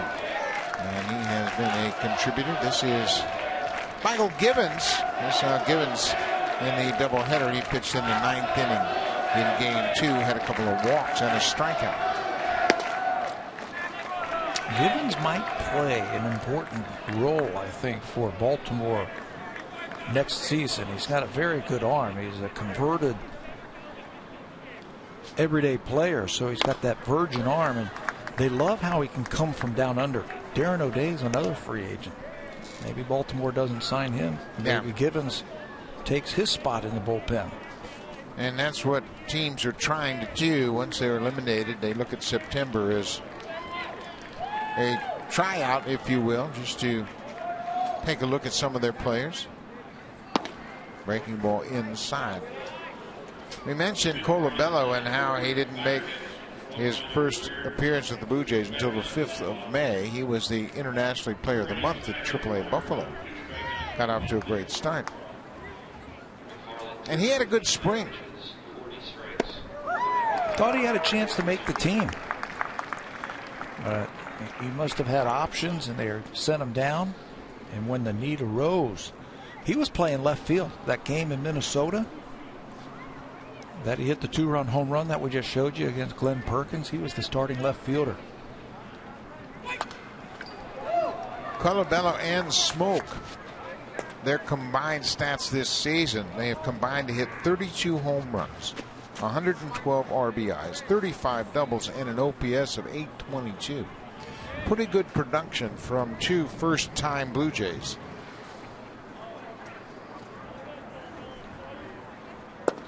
You know what's admirable about Colabello, and of course he's been told no so many times in his life that it never really affected him, but at 31 years old he goes to AAA Buffalo and never really complained about it. He just went down there, accepted his role, and as he's always done, said, if I put up the numbers, something good will happen, and sure enough, it did. Michael Givens strikes him out. That's how the Blue Jays start the 6th.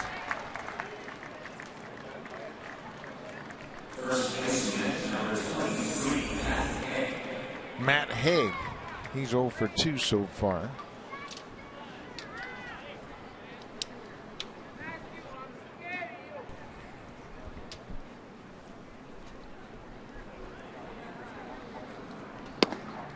Matt Haig had a pretty good year in Buffalo for the Bisons also. I think he picked up where Chris Colabello left off when he got to the big league team.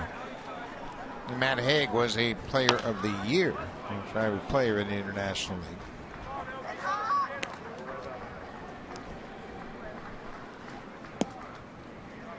And they all got a taste of the champagne. And they're all here to enjoy the celebration as the Blue Jays won the division, celebrated after Game 2 in last night's doubleheader.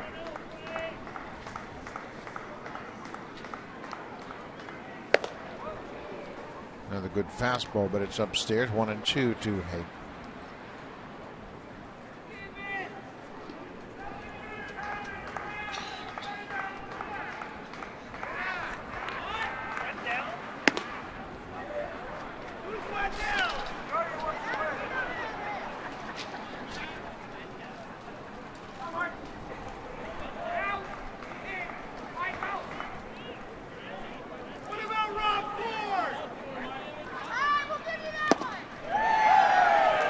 Back-to-back strikeouts for Michael Givens here in the 6th. 2 outs.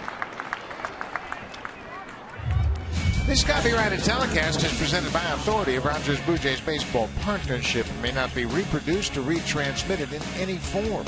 And the accounts and descriptions of this game may not be disseminated without the express written consent of Rogers Blue Jays Baseball Partnership.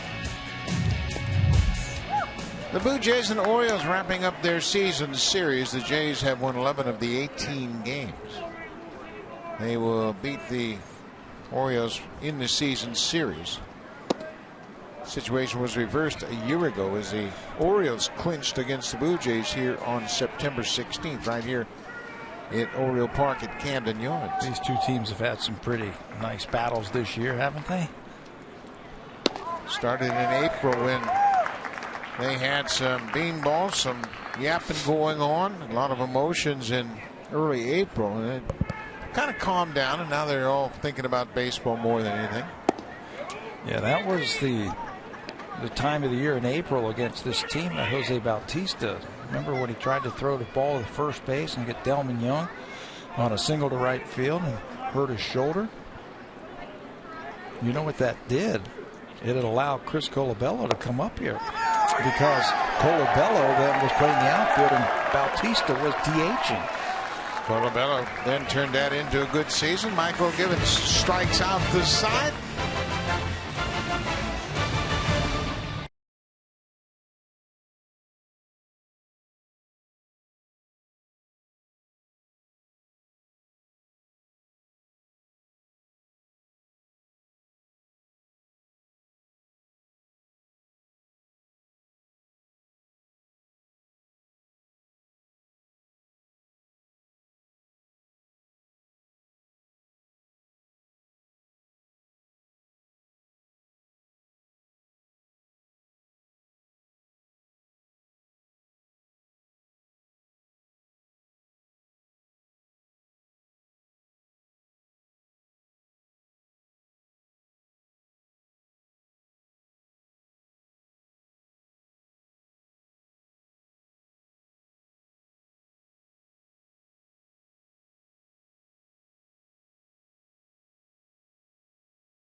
Learn the Blue Jays way of baseball from members of the Major League staff, minor league coaches, and alumni. Attend the Blue Jays National Coaching Clinic January 8th through 10th at Rogers Center. Learn baseball tips and drills that you can take back to your local baseball association. Go to bluejays.com/baseball academy for details. Buck? Thank you very much, Barry. Pat Tadler will be part of that Coaches Academy in January, and it's a great opportunity to pick up some tips from the pros. This is Chad Jenkins, just his second game of the season. Jenkins working for the first time since joining the ball club. You have to go all the way back to May the 5th when he came up threw a couple of innings versus the New York Yankees. That's the last time Chad got into the game, and his only other time this season. A couple other changes for the Blue Jays. Ryan Goins is going to enter this game and play shortstop, and that takes Jonathan Diaz and puts him in left field. Yeah, this is very interesting. Diaz played in the outfield in spring training with the Blue Jays, and now he's taking over in left field for Cliff Pennington. And it's interesting as the Blue Jays are trying to weigh their options for the postseason roster. I know we have a lot of people that are wondering why the Blue Jays are playing all the extra men and giving the regulars a day off with that best record in the American League at stake. Well, first of all, the Blue Jays played a long doubleheader yesterday, and they celebrated after game 2, and certainly there were a lot of people that partook in the celebration. This is drilled to center field. Pompey on his horse at the track. Home run Machado. His second of the afternoon, and what a day he's having. 2 home runs. He's 3 for 3. He's scored 3 runs. He's driven in 3, and he's stolen 2 bases for good measure. What a series he has had. Manny Machado, his second home run today. He homered in yesterday's second game. So that is his 3rd home run in the last 2 days. Manny Machado is going to go down and get this one. A little sinker down and away. Look at the head go straight down on that ball. Finish with another home run. That's his 3rd home run in his last 6 plate appearances. As he is a very powerful young man. Home run number 32 and 33 here this afternoon.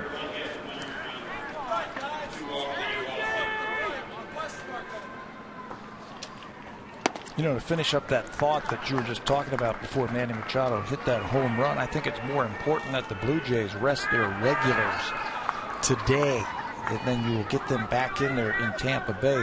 They started today with a game lead over Kansas City.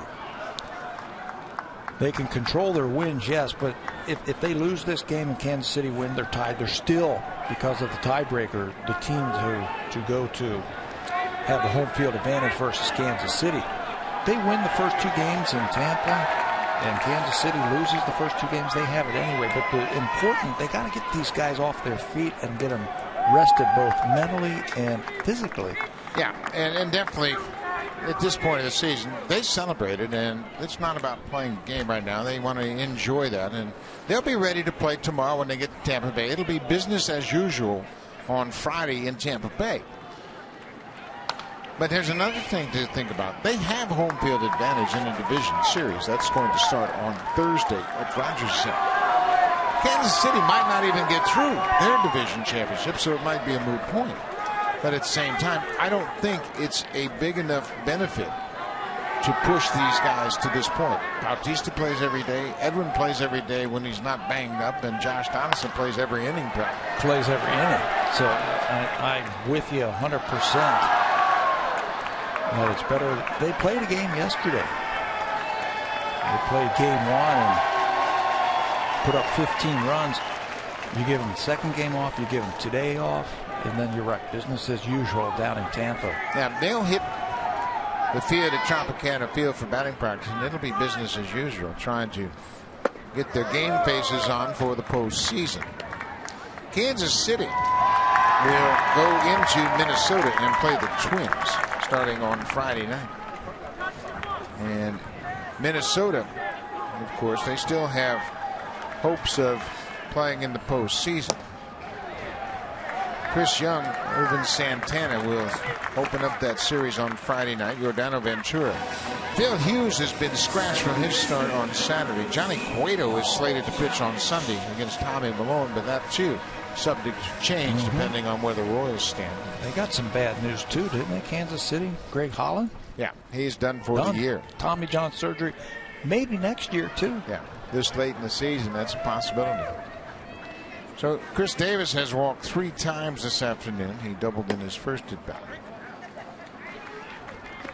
Paul Janisch batting for the 3rd time. He took over defensively in the 2nd inning.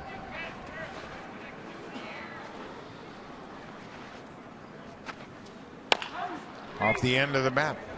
Now when Barney goes to second, Goins has no shot at the return to first, so they get the force out, get the lead runner at second.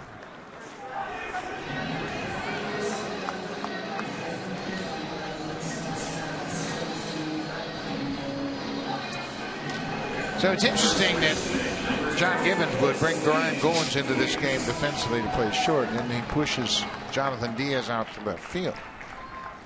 And it's interesting because, as we mentioned, they're trying to get a feel for what are their options as they look at the potential postseason roster, and maybe Jonathan Diaz does factor in a bit. You have to think of all the possibilities, all the scenarios. And the biggest question mark right now is Troy Tulowitzki. Right.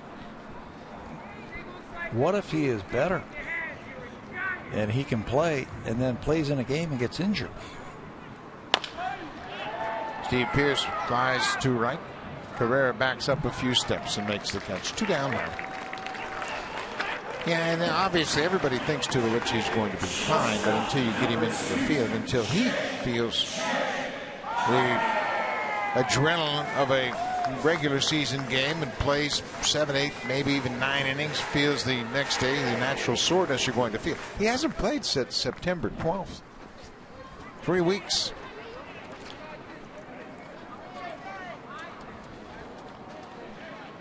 J.J. Hardy, the shortstop. He's 0 for 2. But these are all the questions and the problems that the Blue Jays have been anxious to deal with for a long, long time. Yeah, they'll take it. If they have to stay up all night with their meetings, putting their heads together to decide, they'll be happy to do that. Jonathan Diaz broke back. Now he comes in and makes the catch. Hardy's retired. Manny Machado having a big day. He homers to start the inning, his 2nd of the afternoon.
A month. Modem rental or purchase required. Ask about our other plans that deliver the fastest internet speed to most Canadians. Call 1-888-ROGERS-1 today. Guys, no one had more fun in that Blue Jays clubhouse last night than Munenori Kawasaki. He was very interesting to say the least in his interviews. He also was part of the big parade of players that ran out on the field, and the now famous Bush Party that Kawasaki had spoken about turned out to be a Blue Jays chant. Even if he's not on the postseason roster, and we expect he won't be, I would think he's a guy the Jays players would like to have sitting in that dugout during the games. Yeah, and that's going to be another thing, too. They will keep some players around with the possibility of an injury. Nobody wants to think about that, but you have to keep maybe a player or two in reserve, possibly an extra catcher. And you can change in between playoff series. You know, maybe you have a better matchup with this guy who is not on the roster of the first series, if you follow what I'm saying. So you keep guys around, you keep them sharp, and then you might activate them for the second series if the Blue Jays can get that far. Says Brad Brockley, new pitcher into the game to face Munenori Kawasaki. Brock falls behind. Brock was the loser in game number 1 here on Monday evening, through an inning. That was the 9th inning. A couple of hits and a run. The winning run came in on a little ground ball to the first baseman off the bat of Justin Smoke, and Dalton Pompey came in to score the winning run. He had entered the game as a pinch runner in the 9th for Deanna Navarro, who got the leadoff base hit. Navarro singled, Pilar singled, and then a go-in sac bunt set up the winning rally. There's a strike. It's 3-1 to Kawasaki, leading off the 7th.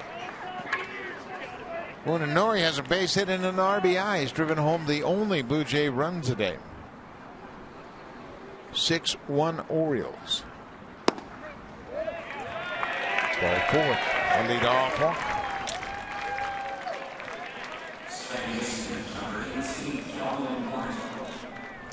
Darwin Barney 0 for 2.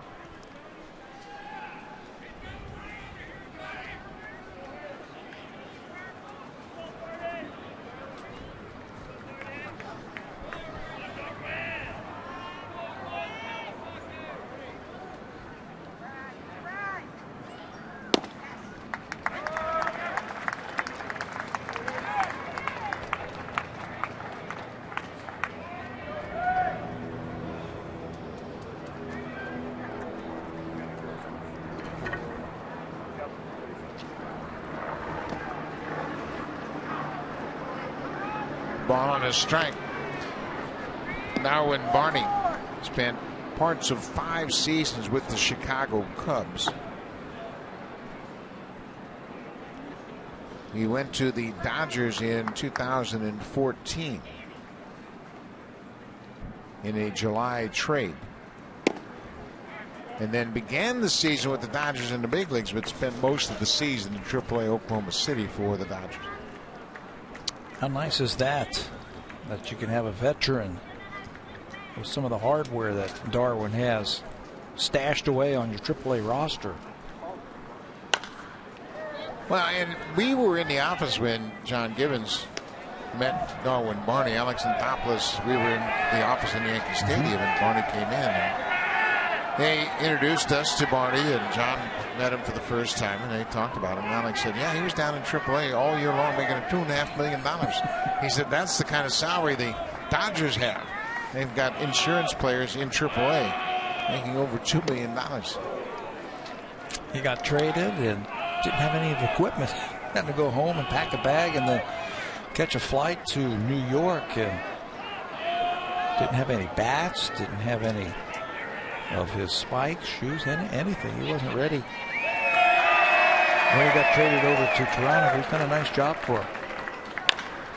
Ground ball. Machado makes a nice play. He'll go across the diamond just in time to throw out Darwin Barney. Well, Manny Machado showing us all of his skills here in this game this afternoon. Boy, what a game he has put together today. He has stuffed the box full of great plays.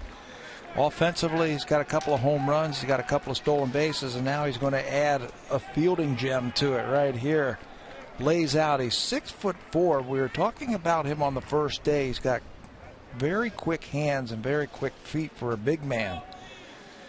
And with that dirty uniform, he gets up, fires over to first base to take a hit away from Darwin Barney.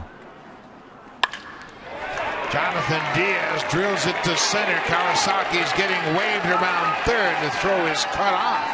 And Jonathan Diaz drives in Munenori Kawasaki with the second Blue Jays run. Diaz jumped all over that pitch.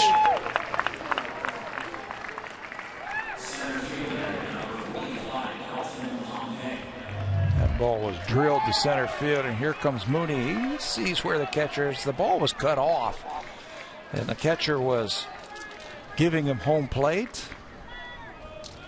But Mooney slaps the plate as he goes by to score the game's second run for the Blue Jays. Kawasaki has driven in one and scored one. Back to the top of the order. Pompey slices it down the left field line. That's going to be over the head of Parra. Jonathan Diaz is headed for third. Pompey will stop at second. Alton Pompey's had a perfect day at the plate. A walk, 2 singles, and now a double.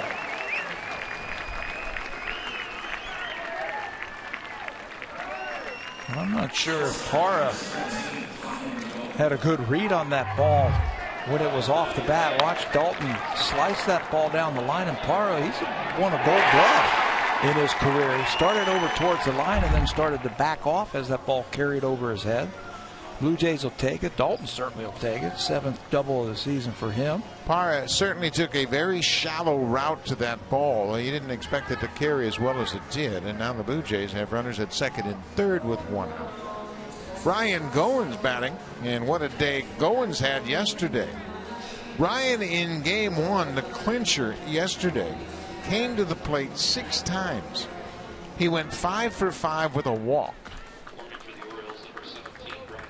He had an RBI single, scored 3 runs, had a double, and 4 singles. 5 for 5 for the first time for a Blue Jay player since 2012, having 5 hits in a game. It's also the first time a Blue Jays shortstop has collected 5 hits in a game. And what a nice little ribbon on top of a clinching game that Ryan Goins would have that type of contribution in a division clinching game. It just makes you feel like you contributed to a winning effort. He also made a couple of nice plays at shortstop yesterday, if you remember that.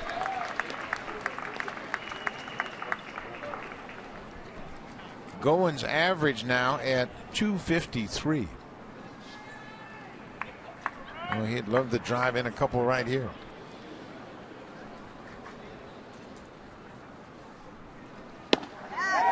Takes a good rip. Ryan has 43 RBIs this season.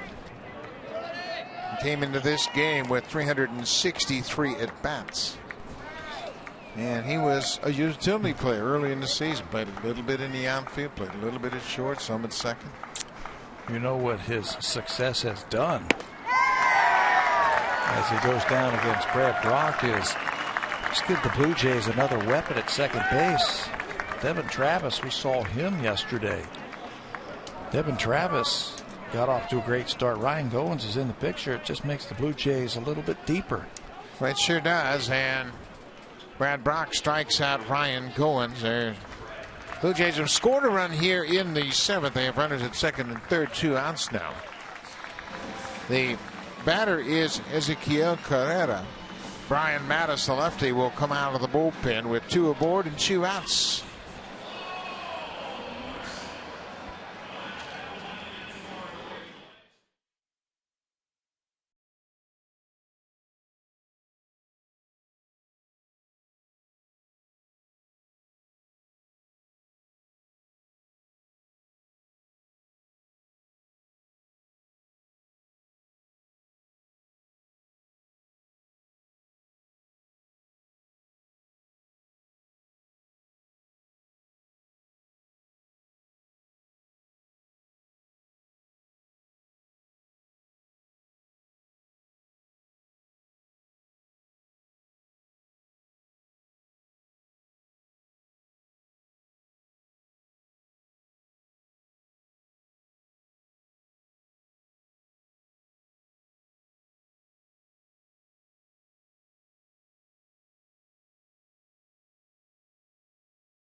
renovation a cut above during the DIY expert sale. Only at Home Building Center and Home Hardware Building Center.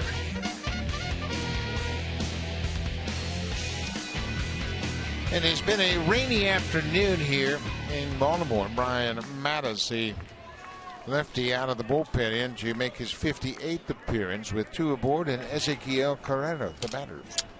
There are Mattis's numbers in 57 games this season. Lefties have had their problems against him, hitting just 178.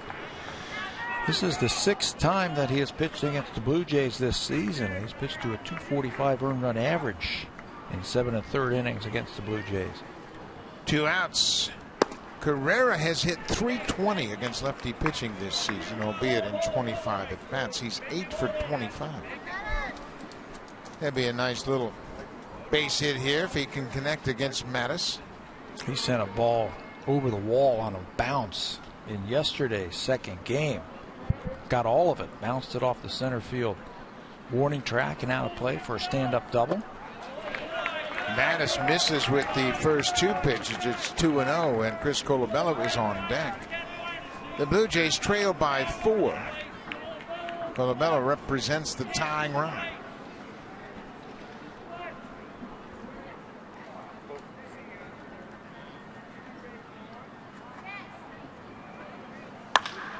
Ball is drilled to the alley in left field, carrying a long way, and this ball is off the warning track and bounces out of play. Carrera, a 2-run, 2-out double against the left-hander, his 9th hit against a lefty pitcher this season. Just what I was talking about. That's the same type of swing and the same type of results that we saw in yesterday's game from Carrera. That ball was scorched to left center field.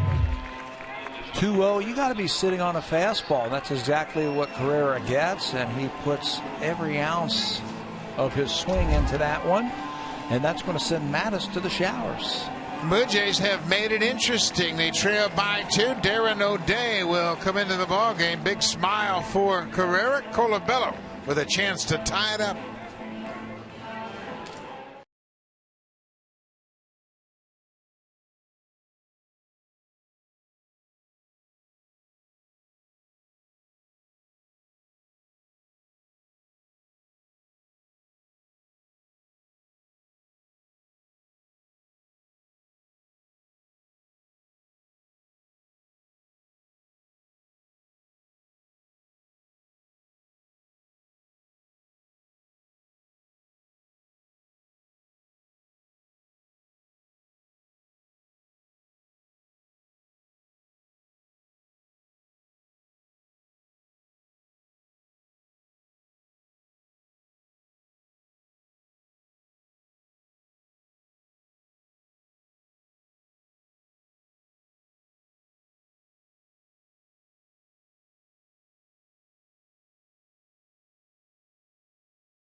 And 2:57. This game began at 12 noon, and the ticket taker must have been in the Blue Jays celebration when he was counting tickets. That reminds me of that great line. There's 18,257 people here today. 18,000 dressed as seats. It has been a Spartan sparse crowd all afternoon, and even before the 3-hour rain delay, there weren't many people here, and I never thought there were 18,000. But now it's interesting. Chris Colabello at the plate against Darren O'Day, and he represents the tying run. 3 runs in here in the 7th.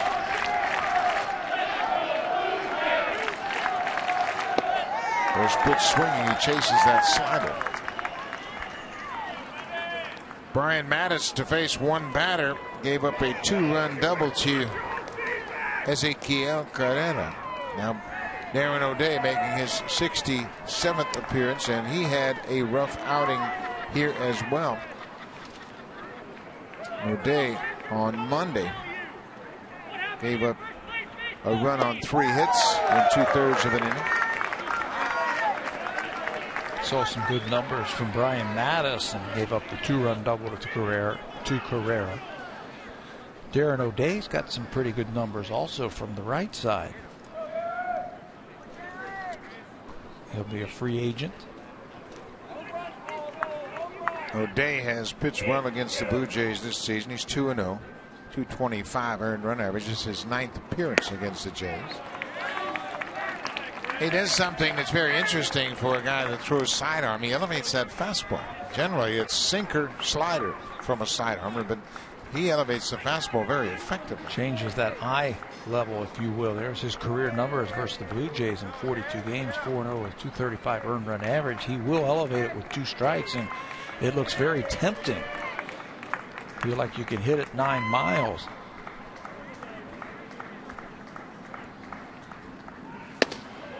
There's another one. I mean, if you're concentrating on looking down, you're looking sinker slider down, and all of a sudden he elevates it, your eyes get this big, and you feel like you can hit it out of the ballpark, and you just pop it up, swing through it. He gets a lot of his strikeouts with that high fastball.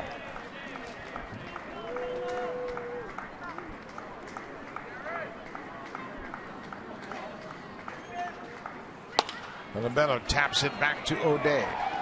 He will underhand to first to end the inning, but the Blue Jays close ground on the Orioles. They scored 3 runs in the top half of the 7th. Ezequiel Carrera with a 2-run double.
One team, one nation, one store. J-Shop is Canada's official team shop for your Toronto Blue Jays, bringing together the largest selection of Blue Jays products anywhere. Visit us online at jshop.ca. Tabby, you got the shirt I left you, right? I hit it? What's that? The shirt I left you. Yeah, where is it? Well, it wasn't in the spot I hit it, so I figured you must have taken it. And that's my fault? Yeah, it is. You two get along now. We've only got a few days left. This is Ryan Flaherty, the number 8 hitter, 8-9-1 for the Blue Jays, or for the Orioles here. Blue Jays scored 3 in the top half of the inning. It's a 6-4 ball game. Blue Jays have out hit the Orioles 9-8.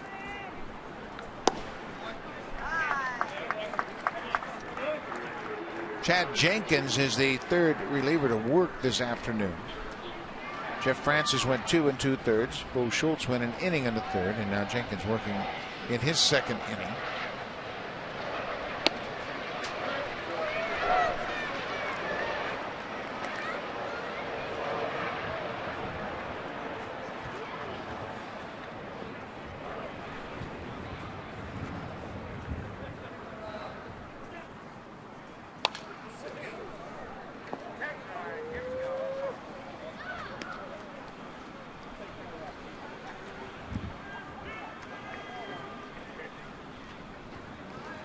2 balls and 2 strikes to the leadoff man in the 7th.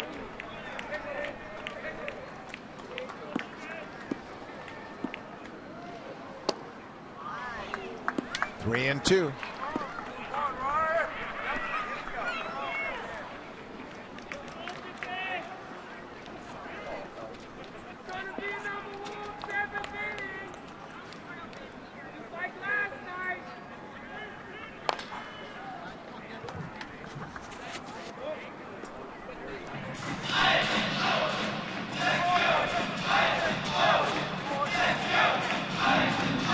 This window after the 3-hour and 25-minute rain delay has been a very good thing. It looked like it was going to rain all day long and this game was going to be bagged, but fortunately, and the grounds crew, what a job they have done. This field, you have not had any concerns whatsoever with the conditions of the field. They must have put 100 bags of turf down after it stopped raining just to get this playing surface playable. These modern fields, boy, they are so well constructed, and layers of gravel and sand and dirt. They just drain so well. You and I played at a time when the fields, they get wet and they'd stay wet for a week. Yeah. I remember Cleveland, how that place used to get, especially this time of the year after they played a couple of football games on it. Oh, it was a mud pit. It was awful. I remember playing a game or attempting to play a game there. It rained. They put the tarp over the rain and it sat there while we went out of town. And when we came back, they pulled it back. All the grass was dead. And you would step out in the dirt and you would sink about up to your knees. It was awful. This is popped up and playable. 3 infielders on the right side. That's Matt Haig, the first baseman, who stayed underneath it and makes the catch on third. To give you an idea what we were dealing with here, this is in the first inning, and you can see Munenori Kawasaki at third base, even standing in puddles. But you notice how firm the ground is. There is such a good, firm clay base here that it never really became that mushy, and it was just able to, they did a great job with it, and it took a lot of work. We also saw them when they took the tarp and peeled it back. I mean, there was a lake basically in right field, short right field, where they dumped all the water off the top of the tarp. It was gone in 10 minutes. Yeah, there's a pumping system built underground here in Baltimore that can water the grass from underground or suck the water out from the top of the grass, and it's quite a system that's really state-of-the-art, and this field is one of the best in baseball. But there are several fields like this. A few years ago, remember Wrigley Field went through a major renovation to install a drainage system like this? And now, if the rain stops, most fields you can play baseball on as long as it doesn't rain during the game. The first time I saw that was the first year this opened, I believe in 1992, my last year. And we were playing here in September, and it rains every day, it seems like, when the Blue Jays are here in September. But I'm telling you, it poured down rain for 2 straight hours, and I'm like, this game's not going to play. There's no way. As soon as it stopped, in a half hour, 45 minutes, the field was dry. I couldn't believe it. I started running out in the outfield, and usually you're slopping along in the water and you're splashing and everything. It was completely dry. I was amazed. Now everybody's got that type of field. This is popped up behind home plate. Josh Tolley back near the screen, and it's over the screen, out of play.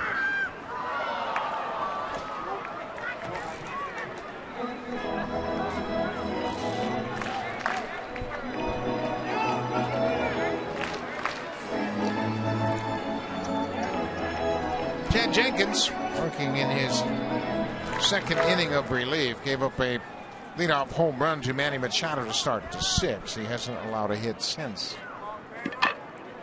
Caleb Joseph, the number 9 hitter and catcher for the Orioles. Now it's a full count.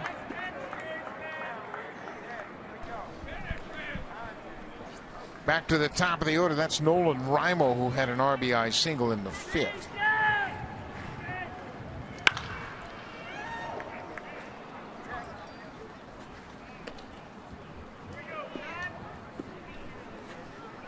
For those of you wondering about the Royals playing in Chicago, no Lorenzo Cain tonight. Alex Rios has also been scratched from the lineup because of a stiff back. So many of you who were questioning the Blue Jays' desire for that best record in the American League, Kansas City's not too concerned with it either, as they're protecting their players, more concerned about the postseason than they are about wrapping up the best record. And that's the right way to do it. You got to manage your team. What does your team tell you? And Blue Jays, they've played a lot of very emotional games here in the month of September and in the month of August. They played a lot of tight games, a lot of very close games. And John Gibbons figures, and I think it's the right move that you give those guys today a chance to just relax and watch a ball game and let the guys, what we call them, the bomb squad, go out there and try and help you win a ball game. Yeah, and you know what? It's a good opportunity for them, too, the extra men that don't get a chance to play an awful lot. And when you think about it, how many times would the regulars play through injuries? And they deserve some time off. You're trying to get them as healthy as possible in a short period of time that you have between now and next Thursday's opener of the American League Division Series. You can also get those guys cheering for the guys who don't get a whole lot of playing time, and it can really bring your team together in another way. This is popped up to left field. Jonathan Diaz has a long run. He was deep in left. He gets there and makes the catch. Fly mode's retired.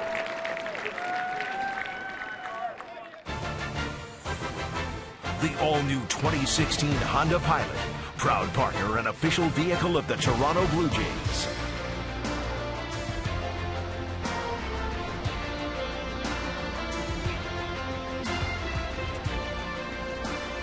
John Gibbons is out from the dugout. He'll take the baseball from Chad Jenkins. The batter is Gerardo Parra, a left-handed hitter. With that, Aaron Loop's going to get another opportunity against the lefty hitter with 2 outs here.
Luke making his 59th appearance of the season.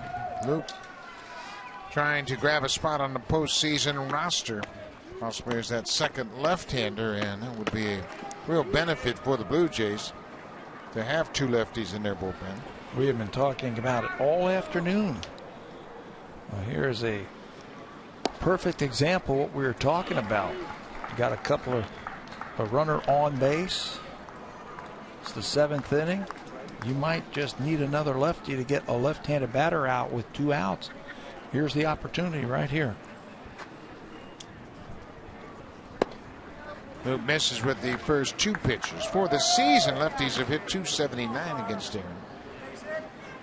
Righty's 276, and he's been off a bit from what we have seen in his first few years with the Blue Jays. Both those first two pitches missing down and away to Parra. He finds the strike zone.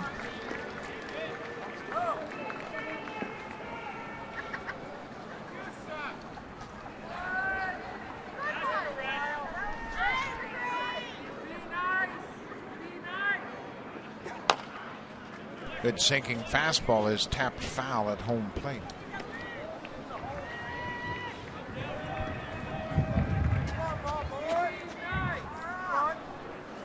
These are exactly the types of situations that you would like to have a second lefty for in the postseason. Say you're down by a couple of runs in the seventh, and you're hopeful of tying it up. If Luke can get this guy, get out of the inning, come back, score a couple of runs, you still got Cecil for later in the game.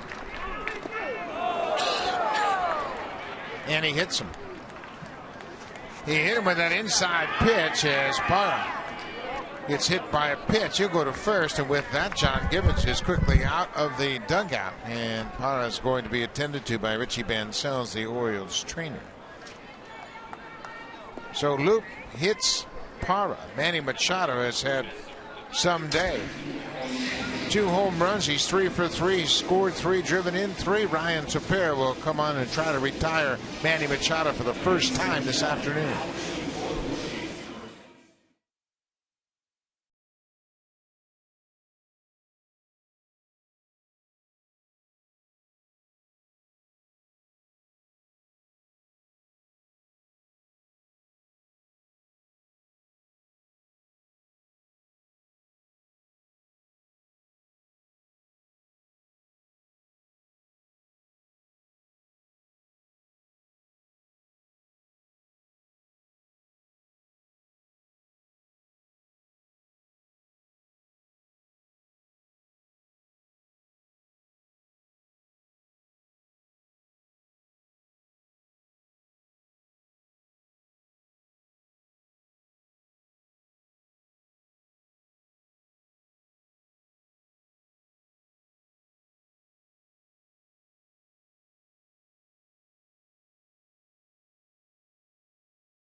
Pilot, proud partner and official vehicle of the Toronto Blue Jays. What an afternoon Manny Machado has put together. First inning off of Drew Hutchison. Deep to center field. That is home run number 32. And then off Chad Jenkins. Another one. A bolt over the center field wall, number 33. Manny Machado with a couple of home runs are drives of the game. Manny has been up 4 times. He's been on base 4 times. Ryan Tepera will try to cool him off with 2 on and 2 outs here in the bottom of the 7th. 31st appearance of the season for Tepera. He has put up good numbers. Righties hitting just 238, lefties 122. Manny Machado with his 4th multi-home run game of the season. Second time he's hit 2 home runs against the Blue Jays in a game. He did it on April 23rd at Rogers Center in a 7-6 Blue Jays win. He also had 2 homer game against Tampa Bay and Philadelphia. Those second and third games here at Oriole Park at Camden Yards.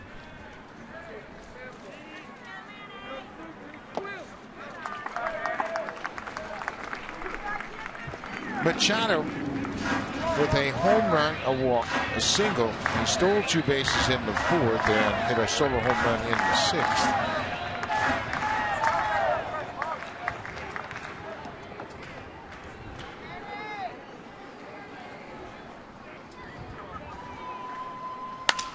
He gets jammed on this one, and Kerwin Danley, the second base umpire, just barely got out of the way of it. That'll end the inning. Machado indeed retired for the first time this afternoon. We'll go to the 8th. It's a 2-run game.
Okay, so while you're on there, you're reading Shai Davidi, you're watching all those great videos for last night, you can also vote for today's play of the game, and you can do that after every Blue Jays game only on Sportsnet.ca. Trying to have a look today at a possible play of the game, guys. Maybe Dylan Pompey's one of his 3 hits today, or maybe one will be coming up here in the 8th. Well, that's a possibility. You see, Nolan Reimold, who started in center field, moves to left. David Lowe is in defensively in center field, and the left fielder moves to right. That's Gerardo Parra. Ryan Flaherty is out of the game. Lowe's in the 8th spot.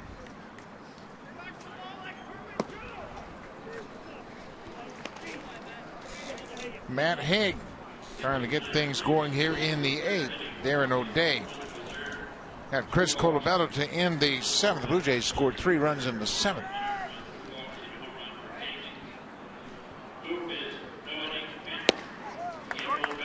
Trying to make this one interesting.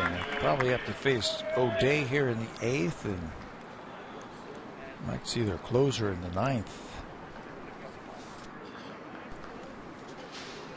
Zach Britton is the closer. We have not seen him in this series so far. Haig fouls it into the seats along the right side.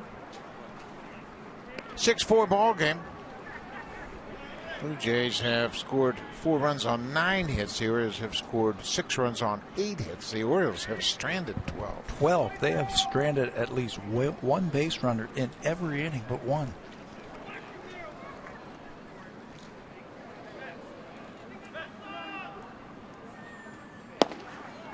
Tough pitch. He laid off.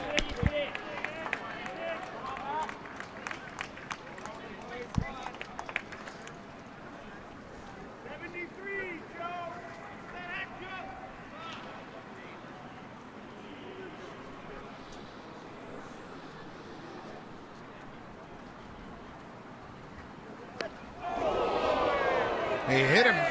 O'Day hits Haig, and the leadoff man will go to first here in the 8th inning.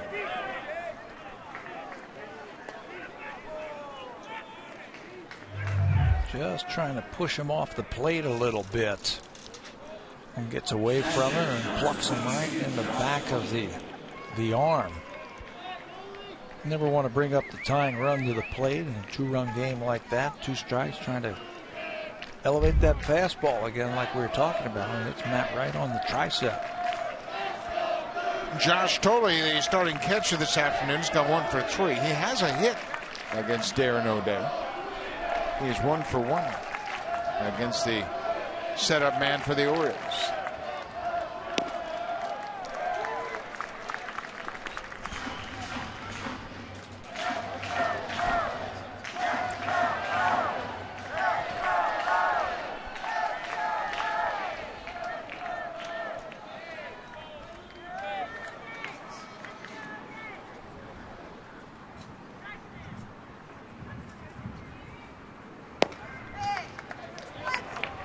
A strike to Josh Thole.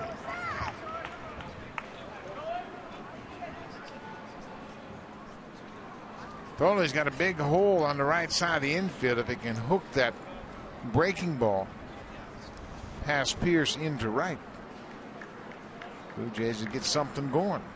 Tough pitch down and away. Hard to hook that one. Not going to pull that one. That's what O'Day's trying to do. He's trying to get Josh to get the ball on the ground, so he keeps throwing him those sinkers down and away.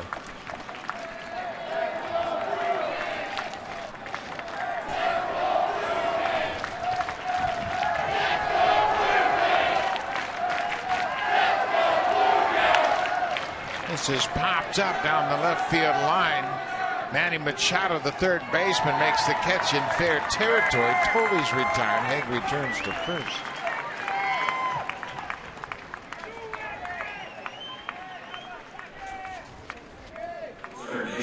Munenori Kawasaki's had an interesting day. He's got an infield single, had an RBI ground out. He walked and scored in the seventh.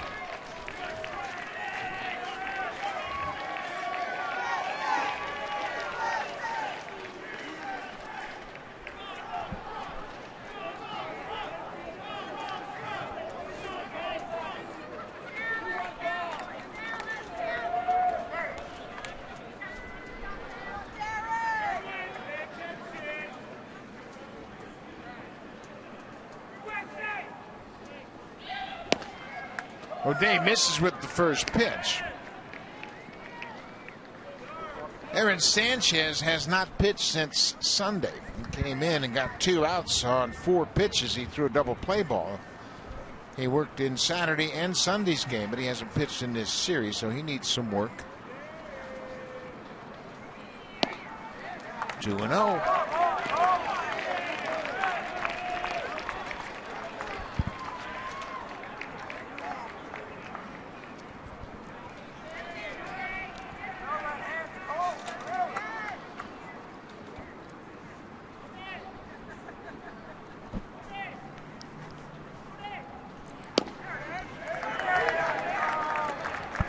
That for some respect.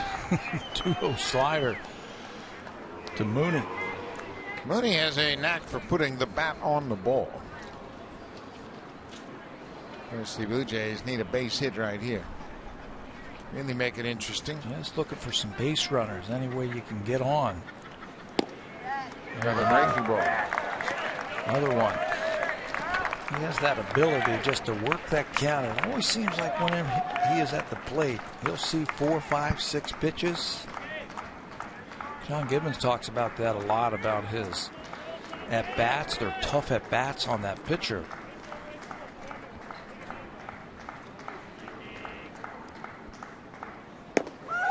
Inside, and he strikes out. That really tied him up. Kawasaki strikes out.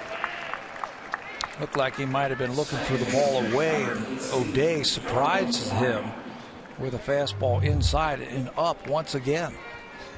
The catcher sits up, and Kawasaki swings right through it. Darwin Barney, second baseman, 0 for 3. Manny Machado took a hit away from him in the 7th with a fine diving play toward the line at third.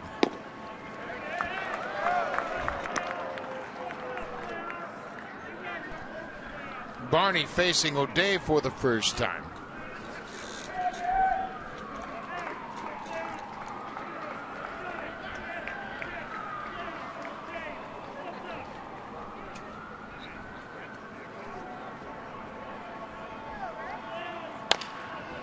Late swing, and it's fouled into the seats, and Barney is behind 0-2. Justin Smoke has grabbed the bat. He's on deck. He would hit for Jonathan Diaz if Barney can reach base. Got a few guys on that bench if he chooses to use them today. Get the guy on there. He would then represent the go-ahead run. If he pops one out of here, the Blue Jays can take the lead.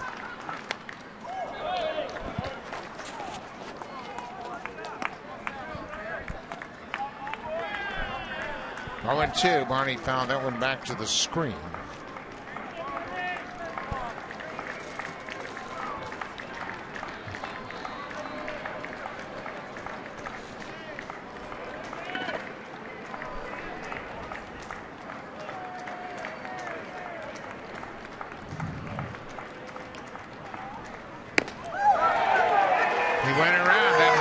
fastball works well for O'Day. A couple of the strikeouts in the inning. We'll go to the bottom of the 8th. It's a 6-4 Oriole lead. Now time for Blue Jays Central update. Here's Jamie Campbell and Greg Zahn.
Manager John Farrell, he completed his 3rd round of 3 21-day cycles of chemotherapy. Guys, we all spoke to John in Boston a few weeks ago, and his spirits are up. It's been a real tough grind for him, but let's hope that this is the end of the bad stuff for him. He can start recuperating, get back. He intends to manage again next year, and Dave Dombrowski continues to say he is under contract for the Boston Red Sox, and right now getting him back to health is the #1 thing. But some great news that John Farrell has finally completed that 3rd round. Yeah, the Red Sox have made an announcement today that he will manage the Red Sox if his health is such that he can stand the rigors of managing a Major League ball club. So that's good news, and we wish him the best, of course. That's great news. We're all saying prayers for him and thinking about him. Aaron Sanchez now into the ball game. Aaron becomes the 6th relief pitcher of the afternoon for the Blue Jays. He needs some work. There are his numbers in 38 games.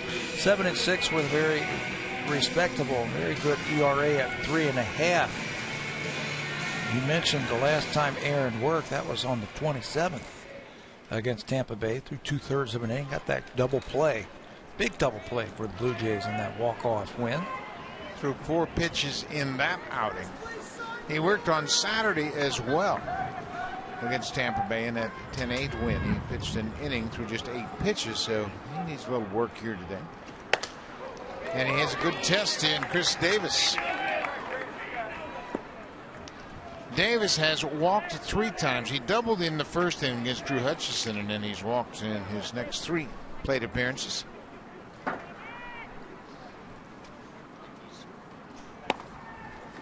Strike 2.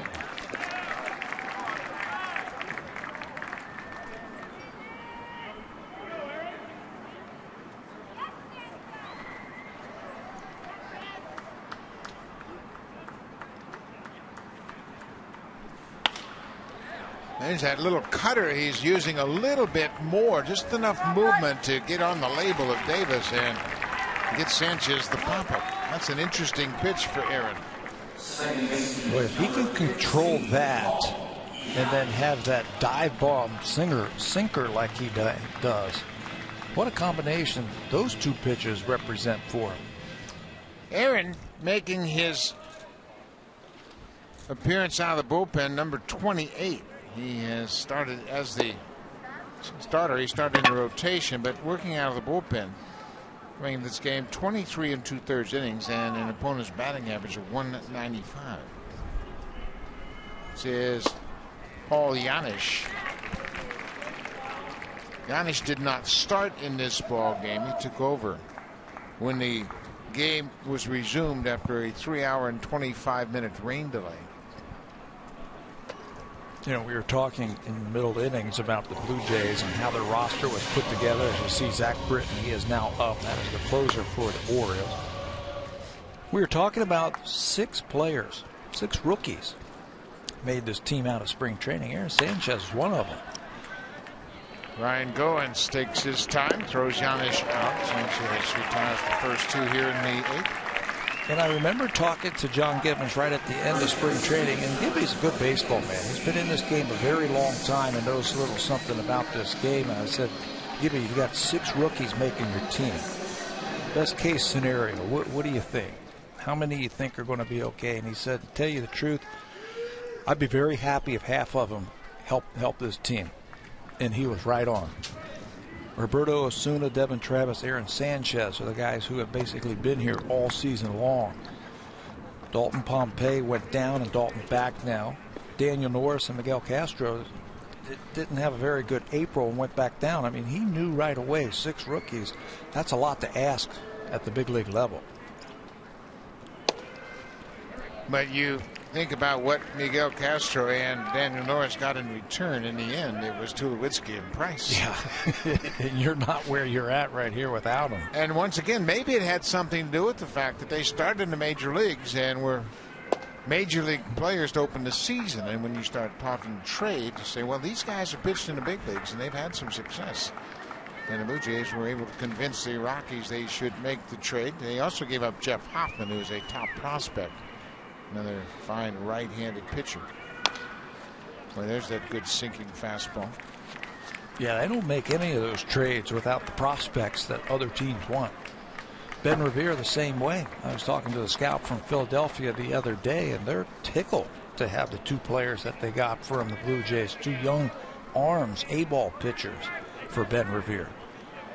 So that's going to be a trade, I think, that's going to work out for both organizations.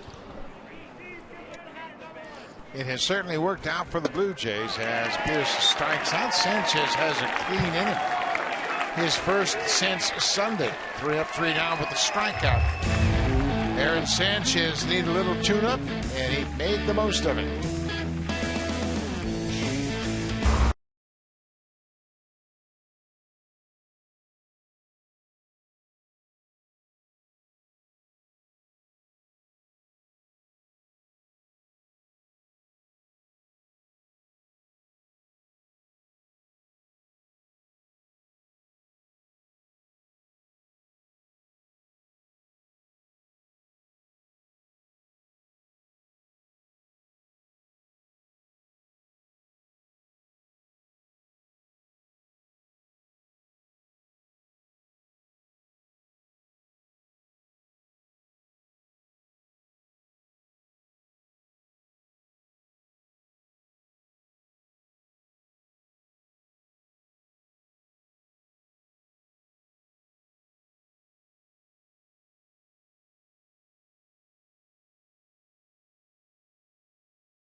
Closer Zach Britton's into this ballgame, and it is a save opportunity. The Orioles have a 6-4 lead. Britton making his 62nd appearance. He's 34 for 38 in save opportunities this season. He has a breaking ball, yes, but his best pitch is a hard sinker. And he basically is a one-pitch type of pitcher. Watch how this ball just goes straight down, and it's hard. Britton is 7 for 7 in his save opportunities against the Blue Jays. Jonathan Diaz had an RBI single and scored in the 7th, part of that 3-run 7th inning. Blue Jays need a base runner. Dalton Pompey is on deck. He's had a perfect day at the plate. He's walked and gone 3 for 3.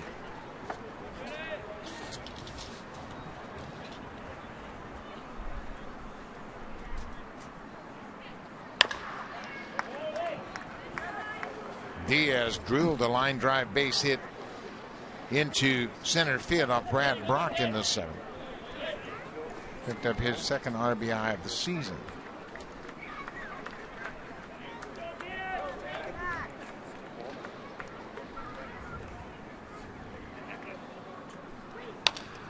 There's that sinker, and Diaz got a piece of it, and it is a bowling ball Aaron Sanchez kind of sinker from the left side. And it's a heavy ball. When the bat meets the ball, it almost feels like the ball is overpowering you. 95, 96 miles an hour with movement straight down. That hit him. Well, Diaz is aboard, and that'll bring the tying run to the plate in Dalton Pompey. Diaz gets hit by the pitch. Tried a little something different there. Talked about the sinker, and he's like, okay, I'm going to throw a slider right here. And that bounces off the leg of Diaz.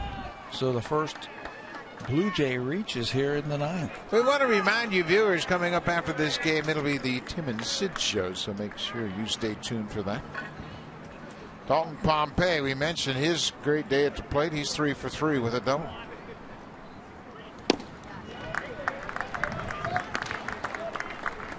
You know, one other thing that hard sinker does is it allows you to keep the ball out of the air. It doesn't give up a lot of home runs, and he's got one of the best ground ball percentages in the American League.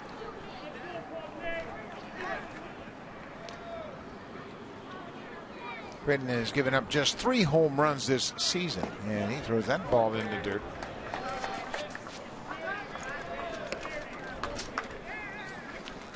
Kevin Pillar has grabbed a bat. He's probably taken a few swings to get loose. Most of the regulars have had the day off. No batting practice today. Ryan Goins is the next batter. He is hitting in the 2 spot in the lineup.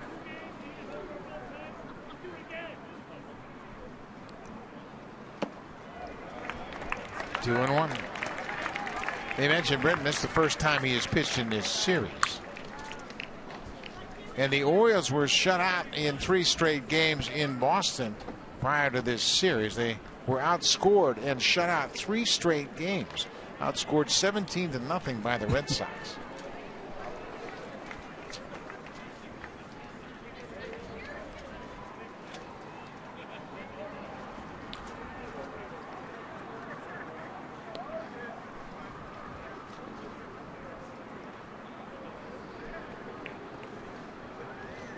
Two balls and a strike. 96 with late movement. With movement on it. You don't have to really track that thing. I think you should go up there and look for it. Like he's having problems getting that slider over, so just look for it.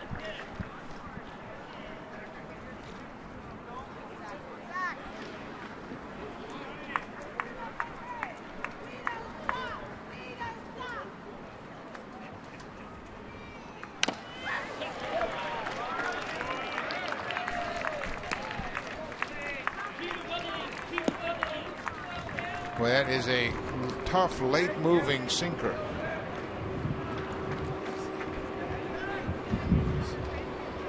Britton began his career as a starter.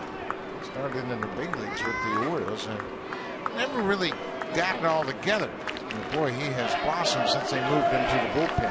Had some injury problems also that shut his career down for a while.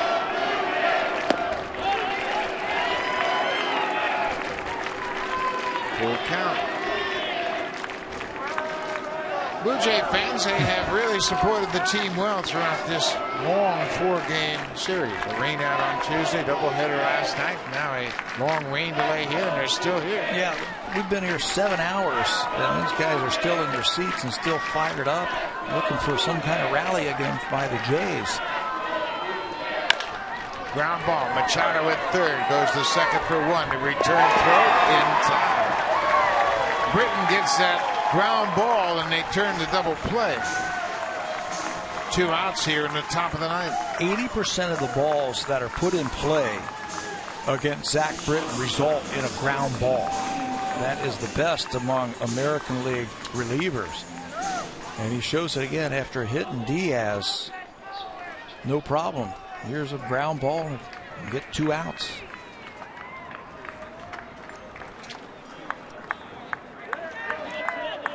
Ryan Goins struck out against Brad Brock in the 7th, his first at bat. He came in defensively as shortstop.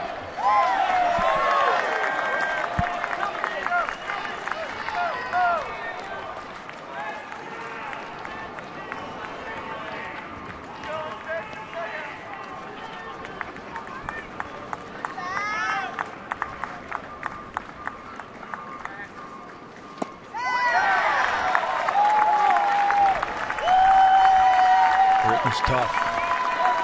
He had 24 consecutive saves at one point this season. The 9th inning, the Baltimore Orioles are in good hands in the 9th inning with this guy. 0-2.